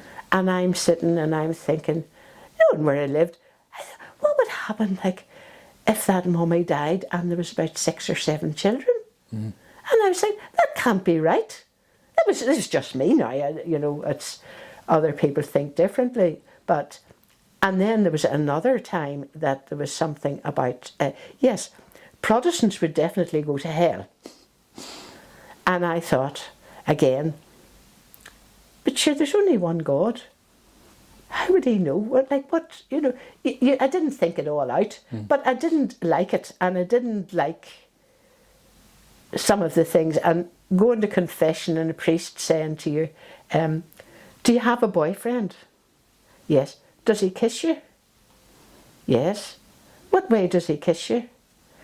You start feeling very creepy, and on the lips. Does he do anything else? No. Good Catholic girl didn't let anybody do anything else but kiss. And anyway, and I remember when everyone was going out, he said, well, will you come back to me again? I said, no. I went on. I don't think I ever went back to confession again, never mind anything else. And I started not going to church as well. I would go up the street and round the corner and down to somebody's house until it was over. And I did that. I just didn't like it. I didn't like their philosophy, and I didn't like the way they treated you. I just thought that it was a sort of religion that you didn't have to, you just did what you were told and that was it. And I wasn't very good at doing what I was told, so it didn't really suit me very much. So, well, as far as I remember, there were 3 different ways of getting married in Scotland. There was naturally the normal way that you had permission. You could get married in a registry office, and you could get married in a church. And the easiest way for us to get married was in a church. And I wanted to get married in church because I didn't like the idea of a registry office. But you didn't have to have your parents' permission. I think it was 16 in Scotland. Right, and 21 here. And 21. The Scots have always had slightly different laws. And you could live with somebody for years, and then you could sort of proclaim that you were married, and that was taken as a legal way of being married as well. So there were variations in Scottish law that weren't, but anyway, that's your father went, the banns were read, and then we went and got married, and there was only the minister, and of course we were supposed to have witnesses, but because we went quickly, and it was the caretaker and his wife, Mr. and Mrs. McIntosh, were our witnesses. Right. And I can remember standing in the church, and the way the minister would say, "Is there any among you who has any objection?" But there wasn't anybody. But you sort of thought maybe the door will open and somebody will come in. So that was it. Yeah. And Rory Fitzpatrick had gone into UTV, and it was Rory, I think, was directing the programme or something, and they were looking for people to come on and speak about a mixed marriage, and he persuaded me to go on, and there was some priest, I can't remember it, Mark, but I think I remember it, do I? I don't know. Would I? well, you could have been, yes, you could have been, because you could have been at school or that, I just can't remember. Yeah. There's a whole lot of things I can't remember anymore. Well, you're doing quite well, I think. But, Remember no, the names of your the ones in the church, the caretakers. Yes, but they were lovely. They were But lovely. even still, you And think about it. Mrs. McIntosh crocheted me a beautiful shawl that she sent me for Mandy. Right. And we kept in touch for quite a long time. And then, Okay, right. That makes sense. Then. I would send a Christmas card or something like that. Yeah. And then I stopped getting cards from them, and I don't know what happened. Maybe they died or whatever. I have no idea. Yeah. But they were very nice. And I mean, say your father was working nights there, so I was on my own. There really was. And we both got just homesick and came home. Right. Decided to face up to whatever would happen. Yeah. Because it could be very difficult for people of different religions, as it still is, Mark. Yeah. That I just don't understand why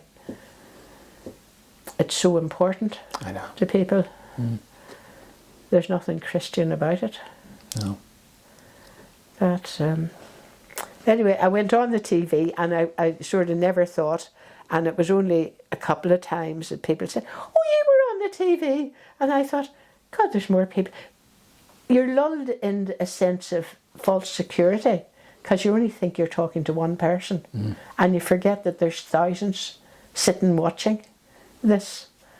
But I think I would have had a go at the priest if they'd let me go on longer. I think I would have, because I remember him annoying me, and thinking, who the hell is this? He's not any better than me, and that's. But they did. I think I didn't say what they wanted me to say. Right. Yeah.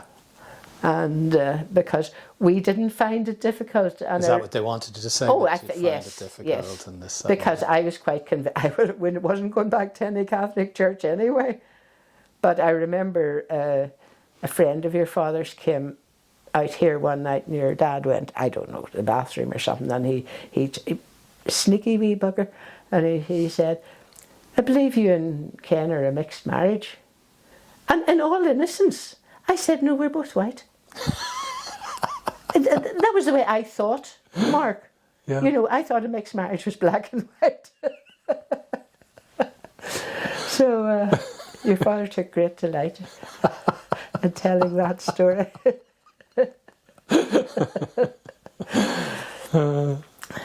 That's funny.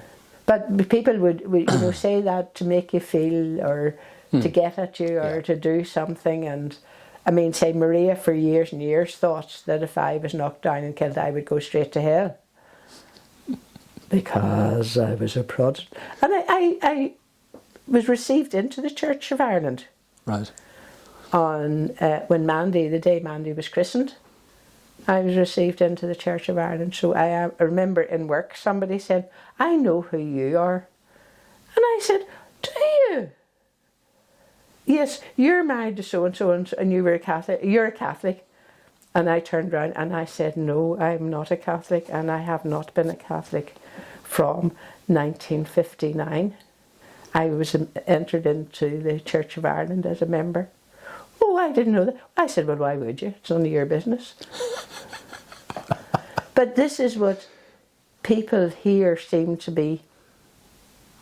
And I think it's particularly Ireland that people seem to want to put you into some category and keep you there.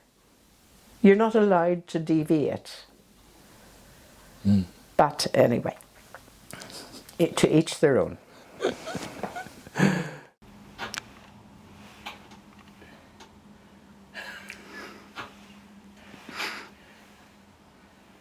So I think we'd get up to, you'd kind of just moved into the house.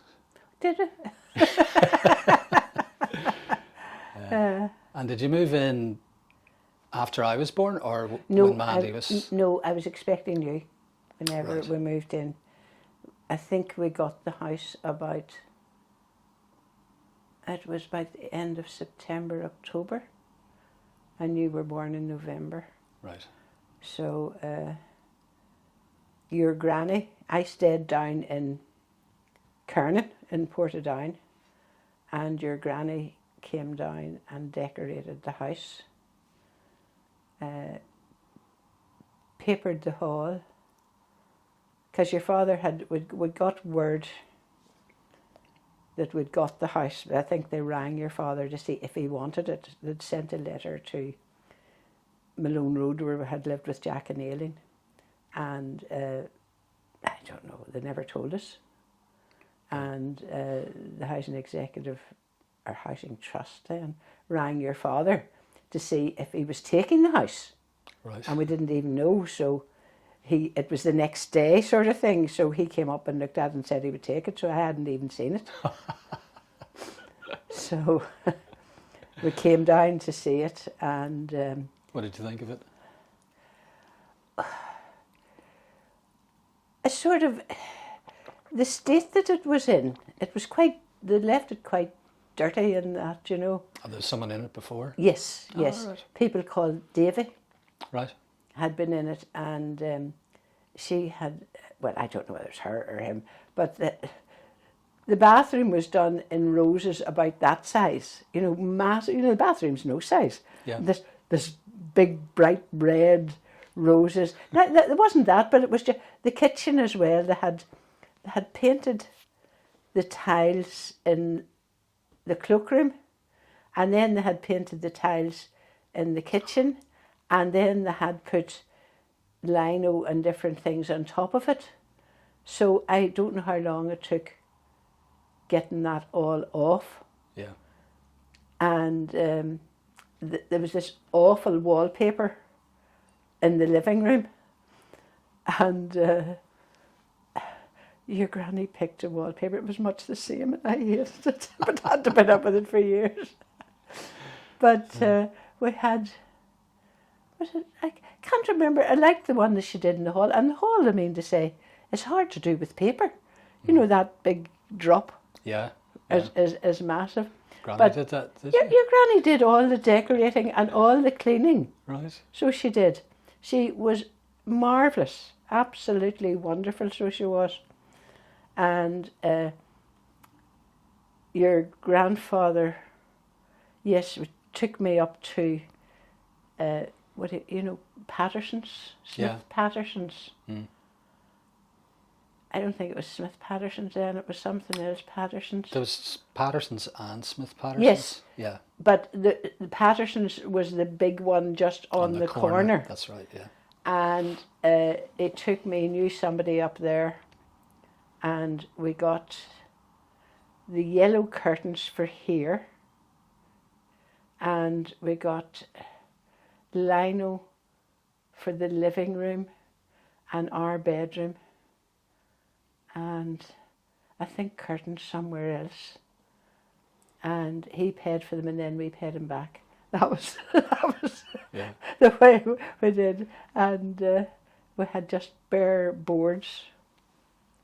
Did we get stair carpet, or we got sort of like a runner, not the whole carpet, but side bits. But and they came and they put all the curtain rails up as well. So they did, and we moved in with a dining room table and 4 chairs and a sideboard and 2 easy chairs and a bed and a cot. I think that was about it, with very little, but then the voices were, of course, in number 14. Okay, sorry, hang on 1 second. Okay, so Yes. what were you saying? So we moved in, as I say, with very little. And the kitchen, I'll never forget the kitchen. I sort of thought, because this house was only a couple of years old, and I thought it would have, a decent sized kitchen. Now the kitchen never was. And he said, but whenever we got, there was one power point for a cooker at the back of the door as you walk in, and a Belfast sink and a draining board and the 2 built-in larders. That was it. That was your kitchen. Yeah. So I remember the larders. yes, Yeah. yes. In a way, I'm sorry I didn't keep one, because they were great for all sorts of things. I see Victoria next door has kept hers, so she's changed the kitchen. Right. She's kept one anyway.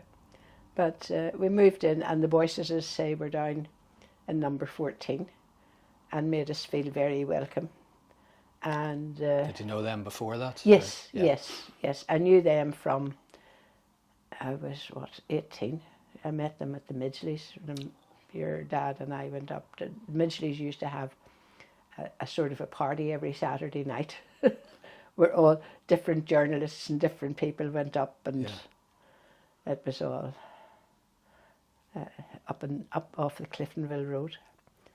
So that was that, and we moved in. And do you think, would they have maybe told them about these houses? No, is that just no, coincidence? No. It was just, we had applied, because whenever we discovered that the rent hadn't, our part of the rent hadn't been paid at all in the Malone Road, when we went in, you see, even though we had given it to, at least your dad gave it to Jack. I think Jack probably just drank it.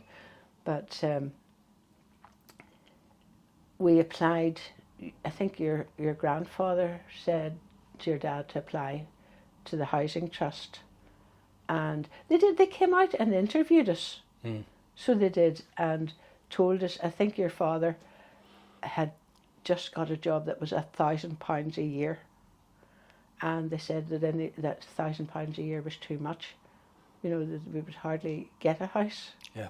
So then we moved down to Portadown to stay with your granny and grandpa and save the deposit for a house. Yeah. And then we had only moved down there 2 months when we got word we got this. Yeah. So the few pounds that we had saved went on the moves and the storage. So that was that. So, and then you were born on the 6th of November. Yeah. A Friday. So, yes, that's right. That's right. And Stanley Ashbridge, we had no car or anything at the time. Stanley ran me down Down to the Carlton in Portadown. Right. And I think God love me was sitting on eggs the whole time in case anything would happen in his car. And your father left me in, and of course in those days the men were chased. And I think he rang. I know you were born at 8 o'clock at night anyway. Right. And your father had rung and pleaded to be let in to see me. And when he came in to see me, it was only sort of they put him out of the room and then you were born, you know, so it was very quick.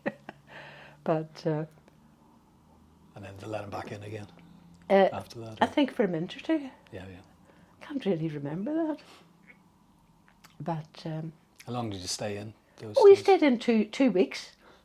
2 weeks you stayed in. It was, you know, it was, well, I'm not saying it was great, but it certainly gave you, you know, time to recover. Yeah. And I must say, I think what they're doing now is criminal. You know, I think at least a week. What is it? I think they have night, if you go in and you have the baby today, you're probably out that night or the next morning. You know, yeah. And but anyway, it was very nice, and your grandfather came in every day. He was delighted to have a grandson, and various people in Portadown came in to see me, and you know, it was it was nice. The Carlton was nice, so it was. But the Ritz-Carlton? Huh? No, not the Ritz-Carlton at all. It was called after a writer. I don't know what his first name, Carlton from Portadown. Right.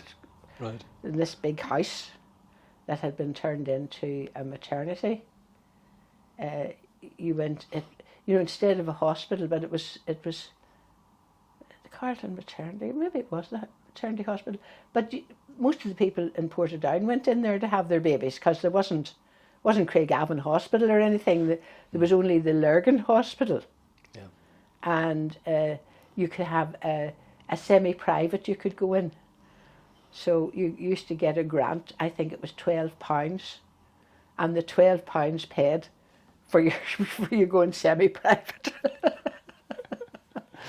So it meant you could more or less come in at any time. You know, visitors could come in at any time, but the other way you had to just put up with whatever times they told you. Yeah. So. Yeah. So then. Kathy then. Kathy came. Well, she was 1961. So she was nearly 2 years, a year and 11 months between her and you. And yeah, I could never understand how her birthday was before mine if I was older than her. Yes, it's funny, isn't it, when you're children you don't understand that, and you don't understand how your grandfather can be your daddy's daddy. You know, that's I never had grandparents, you see, so I never had that at all. Yeah. It was all. I always regretted it. I always thought it was lovely. You heard people talking about their granny and grandpa. Yeah. And I must say, your granny and grandpa were wonderful. They couldn't have been. You couldn't have got better if you'd made them yourself. You know, really. Yeah. And then, I think your father decided that Mandy should start school because it would give me a wee bit of a break, because, you know, like 3 of you was quite a lot. So we started her down at Princess Gardens. Yeah, I remember her going there. Yes. And she went there until, I think she was about 8 or 9. And then it got a bit strained with money. Oh, was that why? Really, Right. that really was. And I mean to say, I always thought that if she went, that, you know, you all should have gone. You know, it shouldn't have been just one going. But It was a girls' school anyway, though. it was girls' school, So it would be yes, gone yes. But you know, you'd have either gone to Friends or gone somewhere else if the money had been around. And I suppose in a way, the money should have been around, but the money was spent before it got here. So anyway, yes, we're all. So I don't know where to go from there. That just all grew up here, and Where was Kathy born? Kathy was born in Lagan Valley. Right. Because by then, you see, we had been living in Portadown, and my doctor still was in Portadown. So once you were born, then it changed to the surgery up here. And Kathy was born up in Lagan Valley. And I think it was still the same £12. So, and I think they had cut it down. No, it was still maybe a fortnight. But I went semi-private in Lagan Valley as well. And they were lovely. They were very nice in Lagan Valley. And then Adam was born. He's the only one born in Belfast. He was born in Malone Place in Belfast. So it's On the worst night of the Troubles. was the night actually that, yes, it was the night that the Troubles all started in Belfast. They started on the 13th. And I was quite happy wandering. I wasn't ready to go in. But your father decided, no, we were going in because things were just getting bad. And I think Norman Mitchell, Mitchells had moved in next door.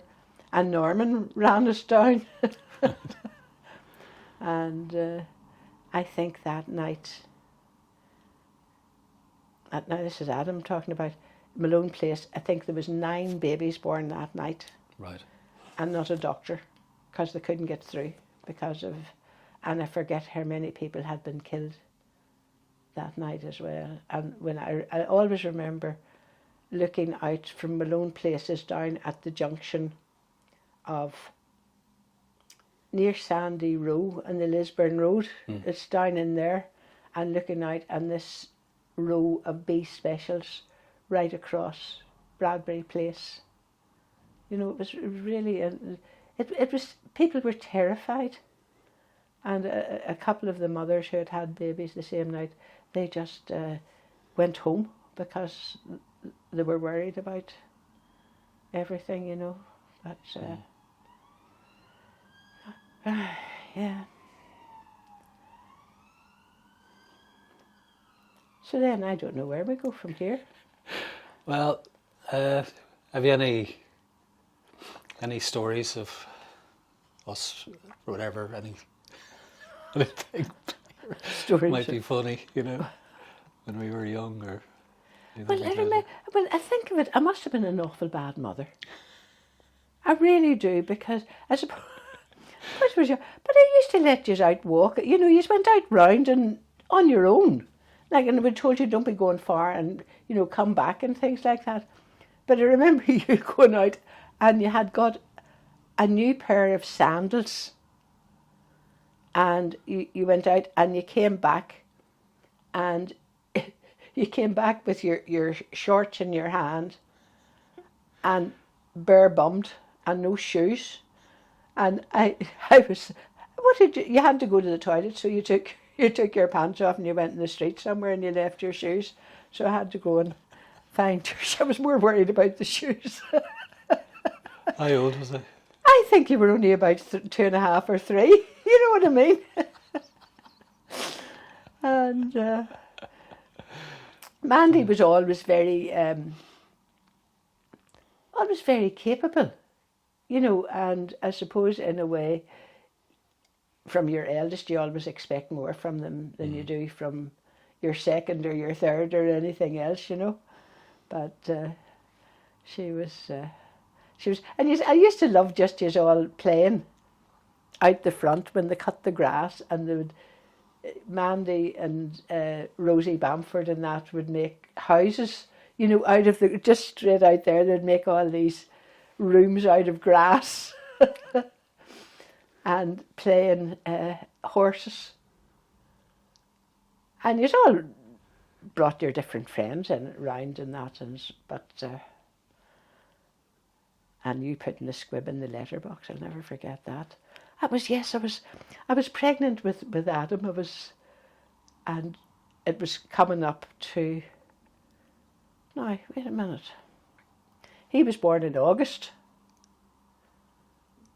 But it couldn't have been in November before. But I remember being pregnant with Adam. And maybe, they used to sell squibs maybe earlier and that. But him coming down and saying that you had put a squib in the letterbox. And all I could think of, Her Majesty's Mail. You know, it just, it seemed enormous to me. And he had to send for the sub-postmaster to come and open, because people had posted things with money and things in, but there was no damage, but it was an act. The only thing I could say, how did Mark get the squib? Did you sell it to him? No, I remember that. I remember that day and getting a big boy to buy it for me. And then cycling around on the three-wheeler. Waiting for it to go. Waiting for it to go off, and then thinking this was great. No concept. No, that's what I said to you. I think I said to you, if you're going to be a bloody criminal, be a good one. Stand around waiting. I know. And then I come home. I remember it was a Saturday, and I come home and I was sent up to my room. You know, I thought it was the end of the world. I remember thinking, yes, so did I. That's my life over. So did I. Her Majesty's Mail. It was just, I don't know why. My God, a post box. You know, but, and then yet, there was wee mushrooms used to grow out there, wee toadstool things, you ate those. So you did. So luckily the doctor used to live 2 doors up. And I went up to him and, you know, he said they would be all right. And you played with razor blades.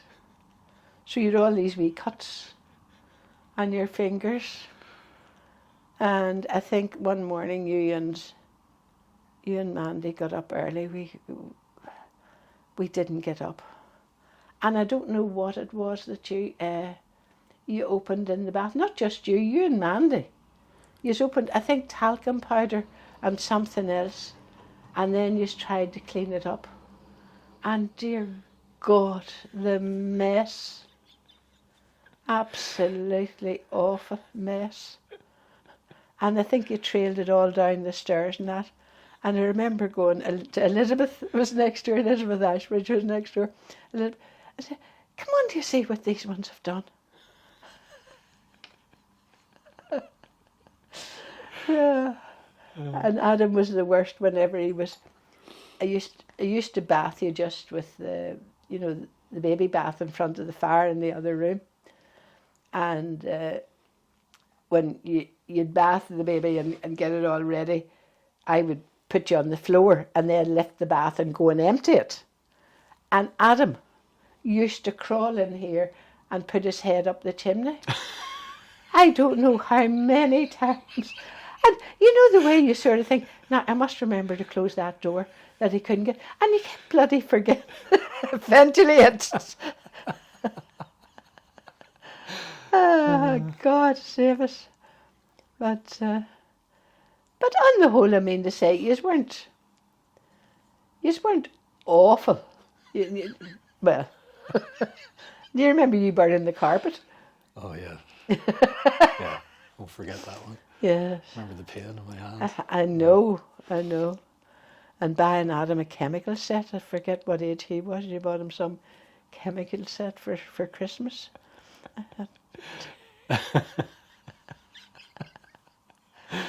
And who was it, Mandy you left up at the shops in the pram one day? Or? No, that was in Portadown. What was Wasn't up Portadown? here, No. That was outside. I'll never forget it. It's out the Home and Colonial stores. I used to go up on Saturday mornings, and you went to the Home and or was it Lipton? Home and Colonial or Lipton? I can't remember. But that's where your granny, you see, I just went places your granny told me to go. So you got your bacon and your cheese in there. And you got your meat somewhere else. And, you know, you went round and got different groceries. So I remember going in and getting it and coming out and walking down the main street in Portadown and turning to go down Garvaghey Road. And I thought, the baby. And running back, and she was still sitting quite happily there. Like she was only a month or two old. She was. Don't think she was a month old.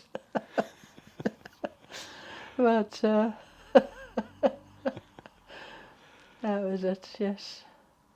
And Nurse Toll was the nurse that came in Portadown, and she was very good. So she was not like some of the nurses now. She was really, you know, very kind and very gentle, and she knew I was a young mother. And I remember that was the time that the infantile paralysis was rampant then, and she said they had the Salk vaccine had come in, and was I going to get Mandy vaccinated and that? And I said, well, it was only a drop of sugar, or you know, with it on the sugars. And I said, she said, you know, it can do this, that and the other. I said, no, yes it will. So, and different advice about not letting a baby sleep on its back, because if it brought up vomit or anything like that, it could choke it. You know, so always turn you on your side, and you know, things like that you wouldn't have known. Yeah. And there was nobody there to tell you anyway. But and going to every week to get her weighed, and then you got this, how much has your baby put on? All this stupid things. Oh, my baby put on so many ounces, and if your baby lost, which was normal apparently. When a baby's born, it loses weight at first, and then puts it on. But no, Portadown was all right to live in. Though your dad didn't like it. But no, here I think was here was a gorgeous estate whenever we moved in. It really was lovely. And it was only from the Troubles that things started. Well, they moved a lot of people up from, not saying anything against Sandy Row, but a lot of people came up from Sandy Row and brought all sorts of prejudices with them, and a lot of the Catholics that lived in the estate left. Mm. And luckily May and Gregory didn't go, though they had, do you remember the time they threw the blast bomb at the back of the house and they set the taxi on fire? And you had people standing outside, you know, saying, oh, this is awful. And I said, well, why doesn't somebody go and see the UDA about it? So it was me who went to see the UDA. Right. Somebody came and somebody said, I can't even remember, but and somebody arranged it anyway that I would go round. And I went round to the activity centre, and I think I took about 4 Valium before I went. And there was this room, and I know them, I still see them around. And I went in and said, you know, you'll have to stop doing this. I said, you could have killed me and my family, never mind the Smurls. You know, bombing the back of the house. Oh, it wasn't. I said it had to be somebody from the estate. How would you know which house to go into unless you lived here? I said you wouldn't know which house to go over because you just can't get into the back. And then this man turned around and he said, well, you know, he's in the IRA. And my heart stopped and my blood ran cold, and I thought to myself, God, Polly, maybe he is. Mm-hmm. And I said, what makes you think that? Well, he's a taxi driver on the Falls Road. And I said, where the bloody hell would he be a taxi driver? He's a Catholic. Do you expect him to run up and down the Shankill? And they sort of, you know, oh, well, we think, I said, well, I think you should check your facts. I said, he is nothing but a hard-working man and a good family man and a good neighbour and doesn't do anything. I said, all right, he's a Catholic, but so what? So that was, they would think about it, so nothing else happened. And then May, they got word that there was a house over in Twinbrook for them. And I went over with May to see it, and it was a beautiful house, lovely, much bigger than these ones. But May said, do you think I should take that, Pauline? And I said, well, May, it's entirely up to you. But I said, do you know if you come over here where the boys will end up? You know, and that's, it's like here, keeping you out of things, you know.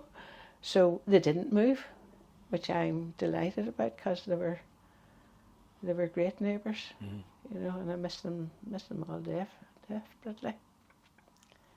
But Yeah. that was our little run-in with the UDA or the UVF or whoever the hell they were, but they're still mooching around, as you can see, courtesy of their flags. Yeah. My ambition is to get one of those gas lighter sticks that they used to light the lamps with when I was a child, and go round and just set every one of them on fire. Yeah. If I saw them putting them up, I would chase them, but they always sneak in and put them up whenever you're not looking. And anyway, I don't know how you get rid of them. I know. Did you ever complain about them or anything to the? Yes, I rang up. I rang up the Lisburn Council and that. So I did, and said about I wanted to speak about the sectarian and the stuff down at all the murals they have, the sectarian graffiti. I think they were stunned. They didn't realise that people would think I was sectarian.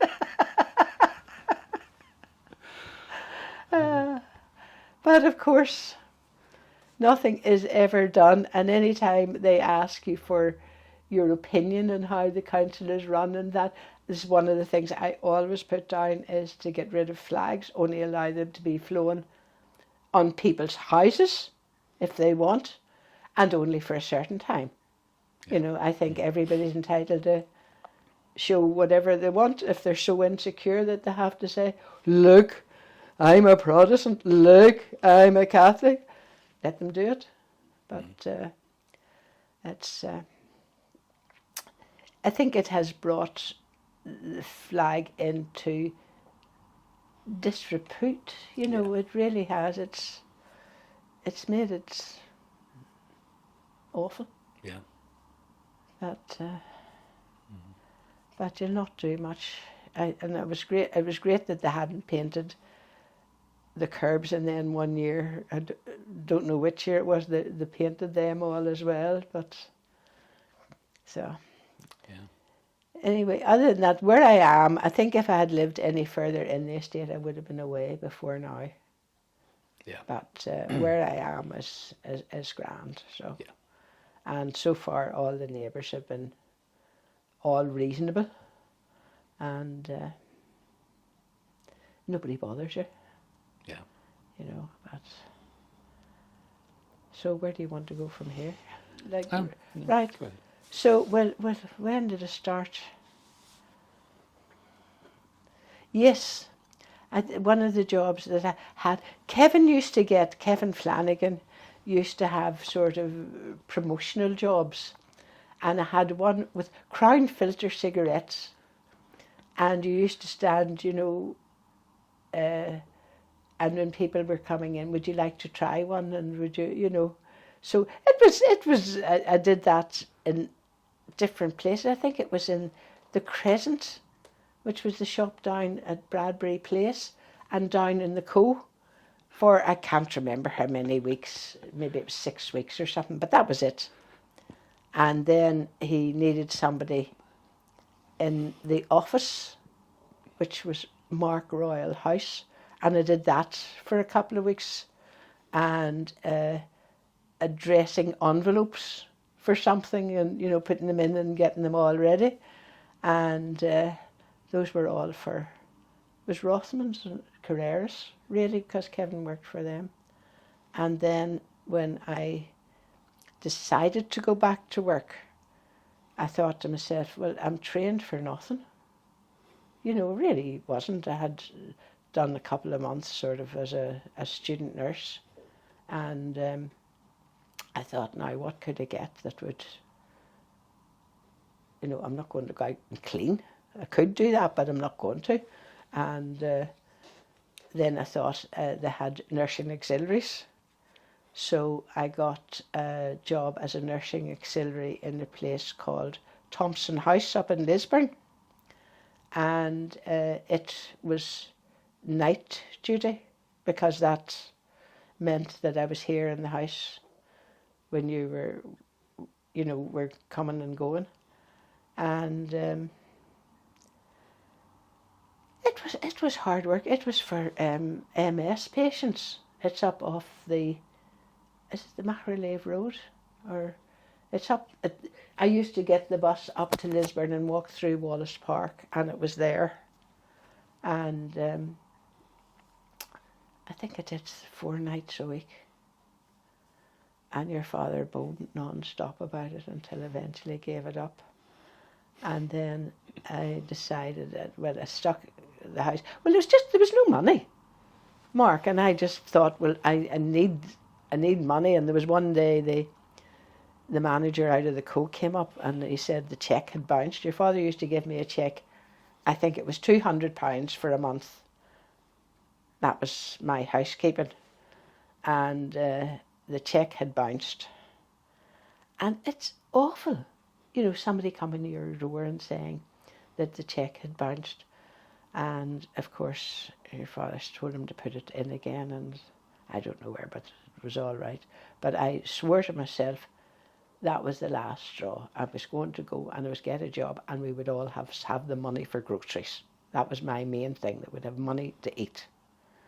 So I applied to Musgrave, and I got a job in Musgrave, and it was for Ward 18, which was the prisoners' ward for the Maze and Crumlin Road, for political prisoners anyway that needed hospital treatment. And they had built this like porta-cabin.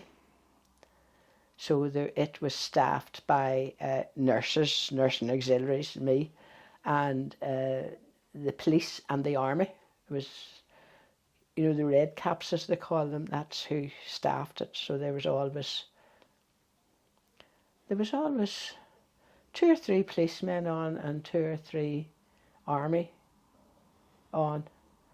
And well, I met various sorts, Republicans and Unionists and everything else.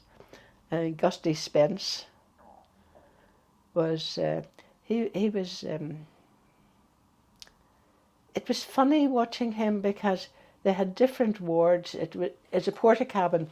When you went in, you had a single ward, and then you had a 4-bedded ward, and then you had another single ward and another couple of 4-bedded wards.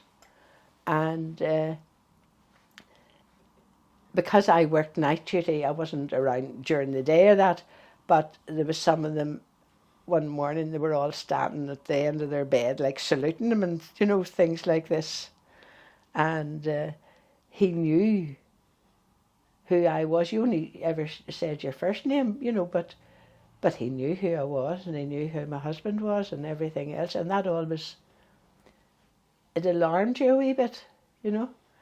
And there was one policeman, I remember, but the first night I started, and he took me down the corridor and told me what everybody was in for.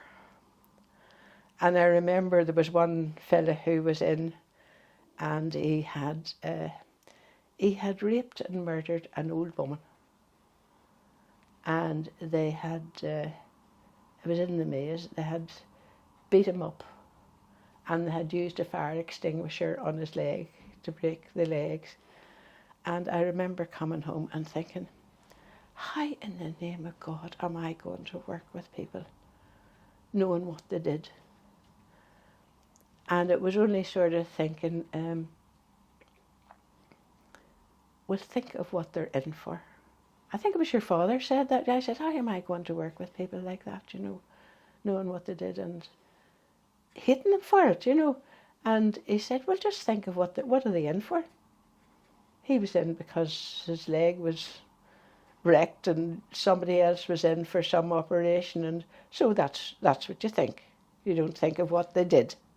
They're in for an appendix, they're in for sore back, they're in for whatever.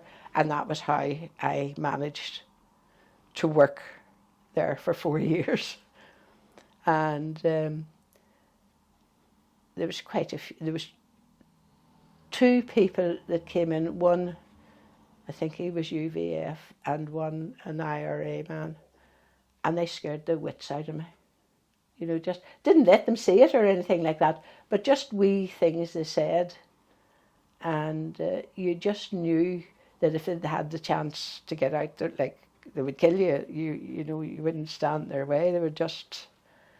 And I remember one, and I can't remember his name. I think he was one of the Grews, but he looked like an angel. He had curly hair, very good looking, young fella, and had been shot in some ambush. And he used to have trouble sleeping at night and things like that. And the odd time I would go in and just talk to, how are you, if they're lying awake at night and that.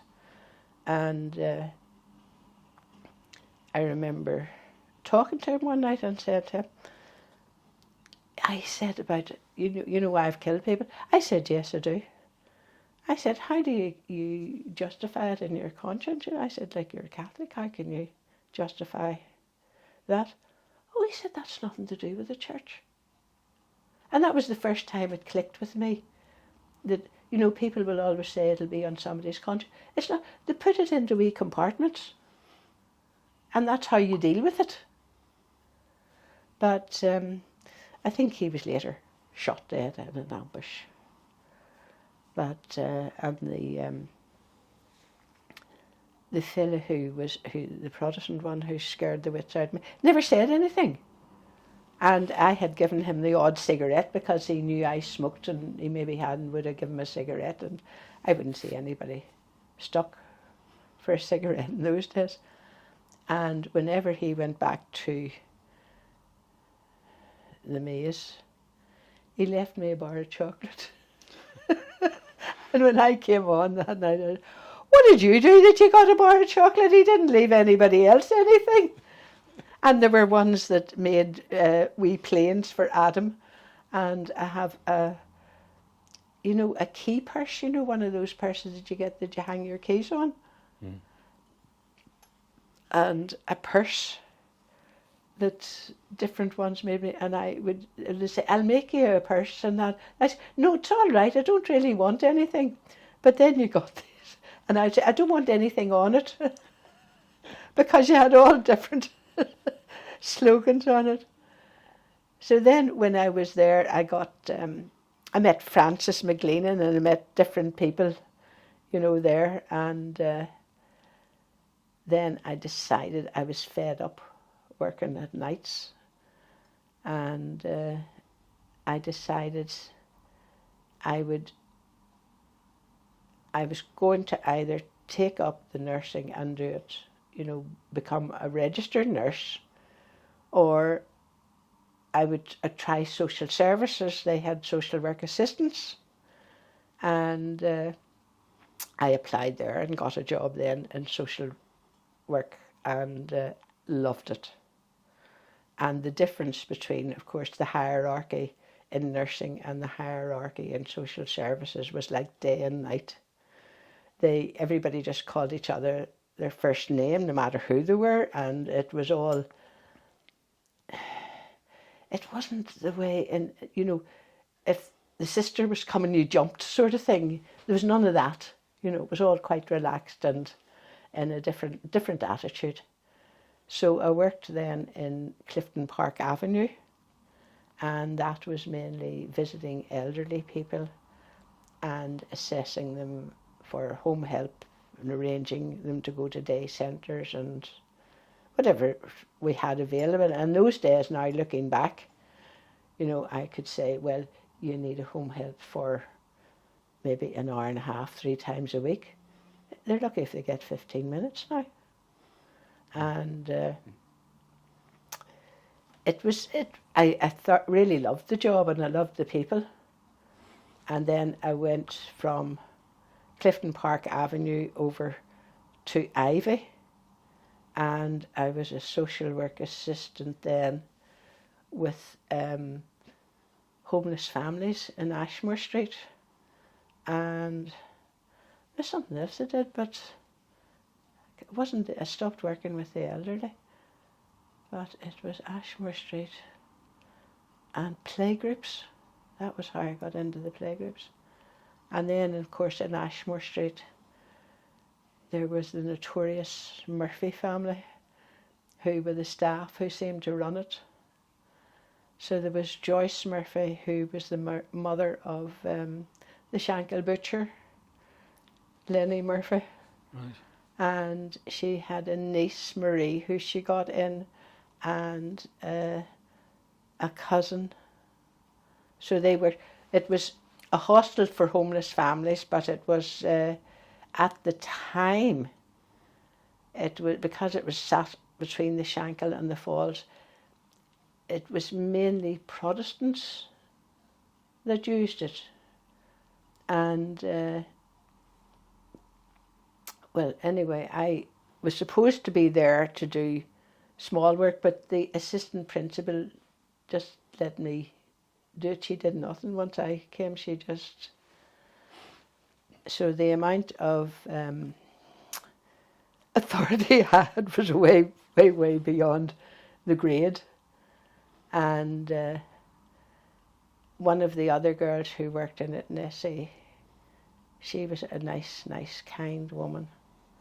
And there was a few others, but she told me the rumours that whenever the Shankill butchers were in operation, they used to murder Catholics, and then they would go to Ashmore Street and they would wash all their clothes. So I reported that to my senior, and then was interviewed by the police and things like that. And I don't know whether anything ever came of it, you know, but it was passed on anyway. And one day, whenever I went over, I just used to drop over unexpected, because the rumours were that Joyce was like entertaining her family and looking after them and all, instead of working. And if she didn't know when I was coming, then she couldn't get away with it. So one day I went over, and who was there? Well, this is my son, Lenny. And I thought, Jesus, you know. But he was a very good-looking young man, and he went off, you know, and I had a few words with Joyce that you can't invite your family in for various things, and eventually Joyce went off on the sick and retired early on ill health. I advised her that she could retire early on ill health, and she would get her pension. And eventually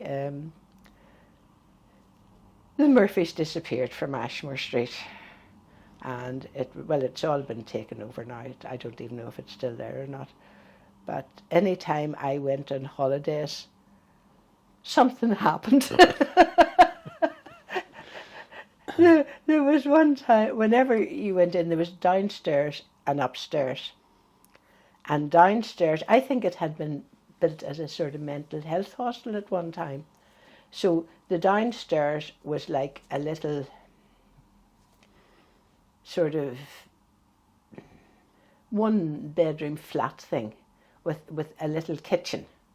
And upstairs you had a bedroom and you shared a kitchen with somebody else who had a bedroom. So there was some revolt whenever I went away. Oh God. Oh. What's that? A big filling has just come out of my tooth. Just I could feel that there. Oh, Like, yeah. but anyway, I remember coming back, and Harry Clarkin was my senior at that time, and he had to go over and there was doors upstairs that the staff used to keep locking, that the fire brigade said should not be locked in case of a fire. So I kept telling them that they shouldn't do that, and they wouldn't let somebody do something. So Harry went over to settle this dispute. They had locked the doors. The residents had locked the doors for some reason and wouldn't let people. And whenever I came back, I remember Harry saying, "You know, Pauline, they told me to fuck off." And I just stood and laughed. I really did. It was all over by then anyway. It was resolved. But whenever I went over, I lifted the key for the fire doors, and it was never locked. They were never locked again after that. That was the easiest way. Just lift the key and take it out of the road. Yeah. But and then when that took me up to, then your father went, and then that was I mean, no, I tell a lie. There was another senior. There was only seniors in that. I was the only social work assistant in the place. I happened to see one of them, Harry, who was the laziest bastard out. Did no work at all. Took himself round the elderly persons' homes and things like that, and just had tea and didn't do anything, didn't inspect, didn't check on things. And I happened to see his pay slip one day, and I thought to myself, like, I'm doing more than he is. Why am I getting such? So I put a complaint in. I sort of sussed things out from different grades and things in England. And through the union, I put in a claim for to be regraded. And I got it at the first stage, and I was made a senior social worker. And in between I had done my course and things like that, but so I was all delighted, and I think I got a couple of thousand back pay, which was wonderful, you know. So that was when Kathy was in Greece, and Patrick had been born, and they weren't coming home at Christmas because they hadn't got the money. So I sent them the money to come home for Christmas, and it was it was great to be able to do that, and that was. So I don't know where you want to go from now. That's it. Your father went, and then things went belly up, and I decided that I would retire at 60. So I retired at 60, and Right. and that's. I didn't realise you'd retired at 60. I retired because women could retire at 60. Yeah. And I thought, well, I'll go at 60. So I've been retired now 24 years. So that's good. I'm getting my pension, and it's lovely. Yeah. So, and I was able to do quite a bit of travelling and things like that, which was wonderful. It's the one thing I regret I can't do now. You know, I just a few places I still would. I'd love to go and see Petra, and I would have always loved to have gone to. I don't know why San Francisco I always fancied going to, but. And then, of course, you see different things on TV and you think, never fancied the Far East, but some of the bits in Japan, I sort of think, oh, that would be nice, but And I'd love to go back to India. I loved India, so I did. But so. Yeah.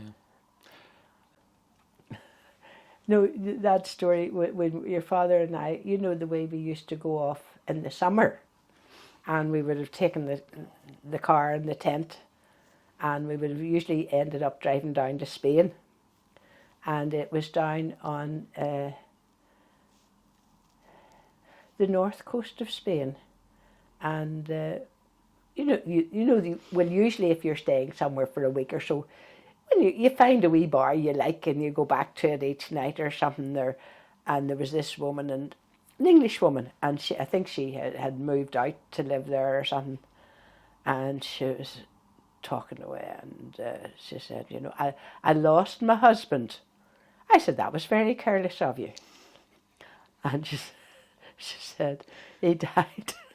And I thought to myself, well, that was bloody. You should say he died. You know, I didn't say that out, but to myself, I sort of way think, right, well, so if anybody says they lost something, and I'll say now to them, yeah, it was very careless, and it sort of thinks, me being pedantic, really, I think about words being used, you know. Why do people say, you know, they passed over, I lost them? Why can't they say, my husband died, my wife died? That's what happened. You know, so...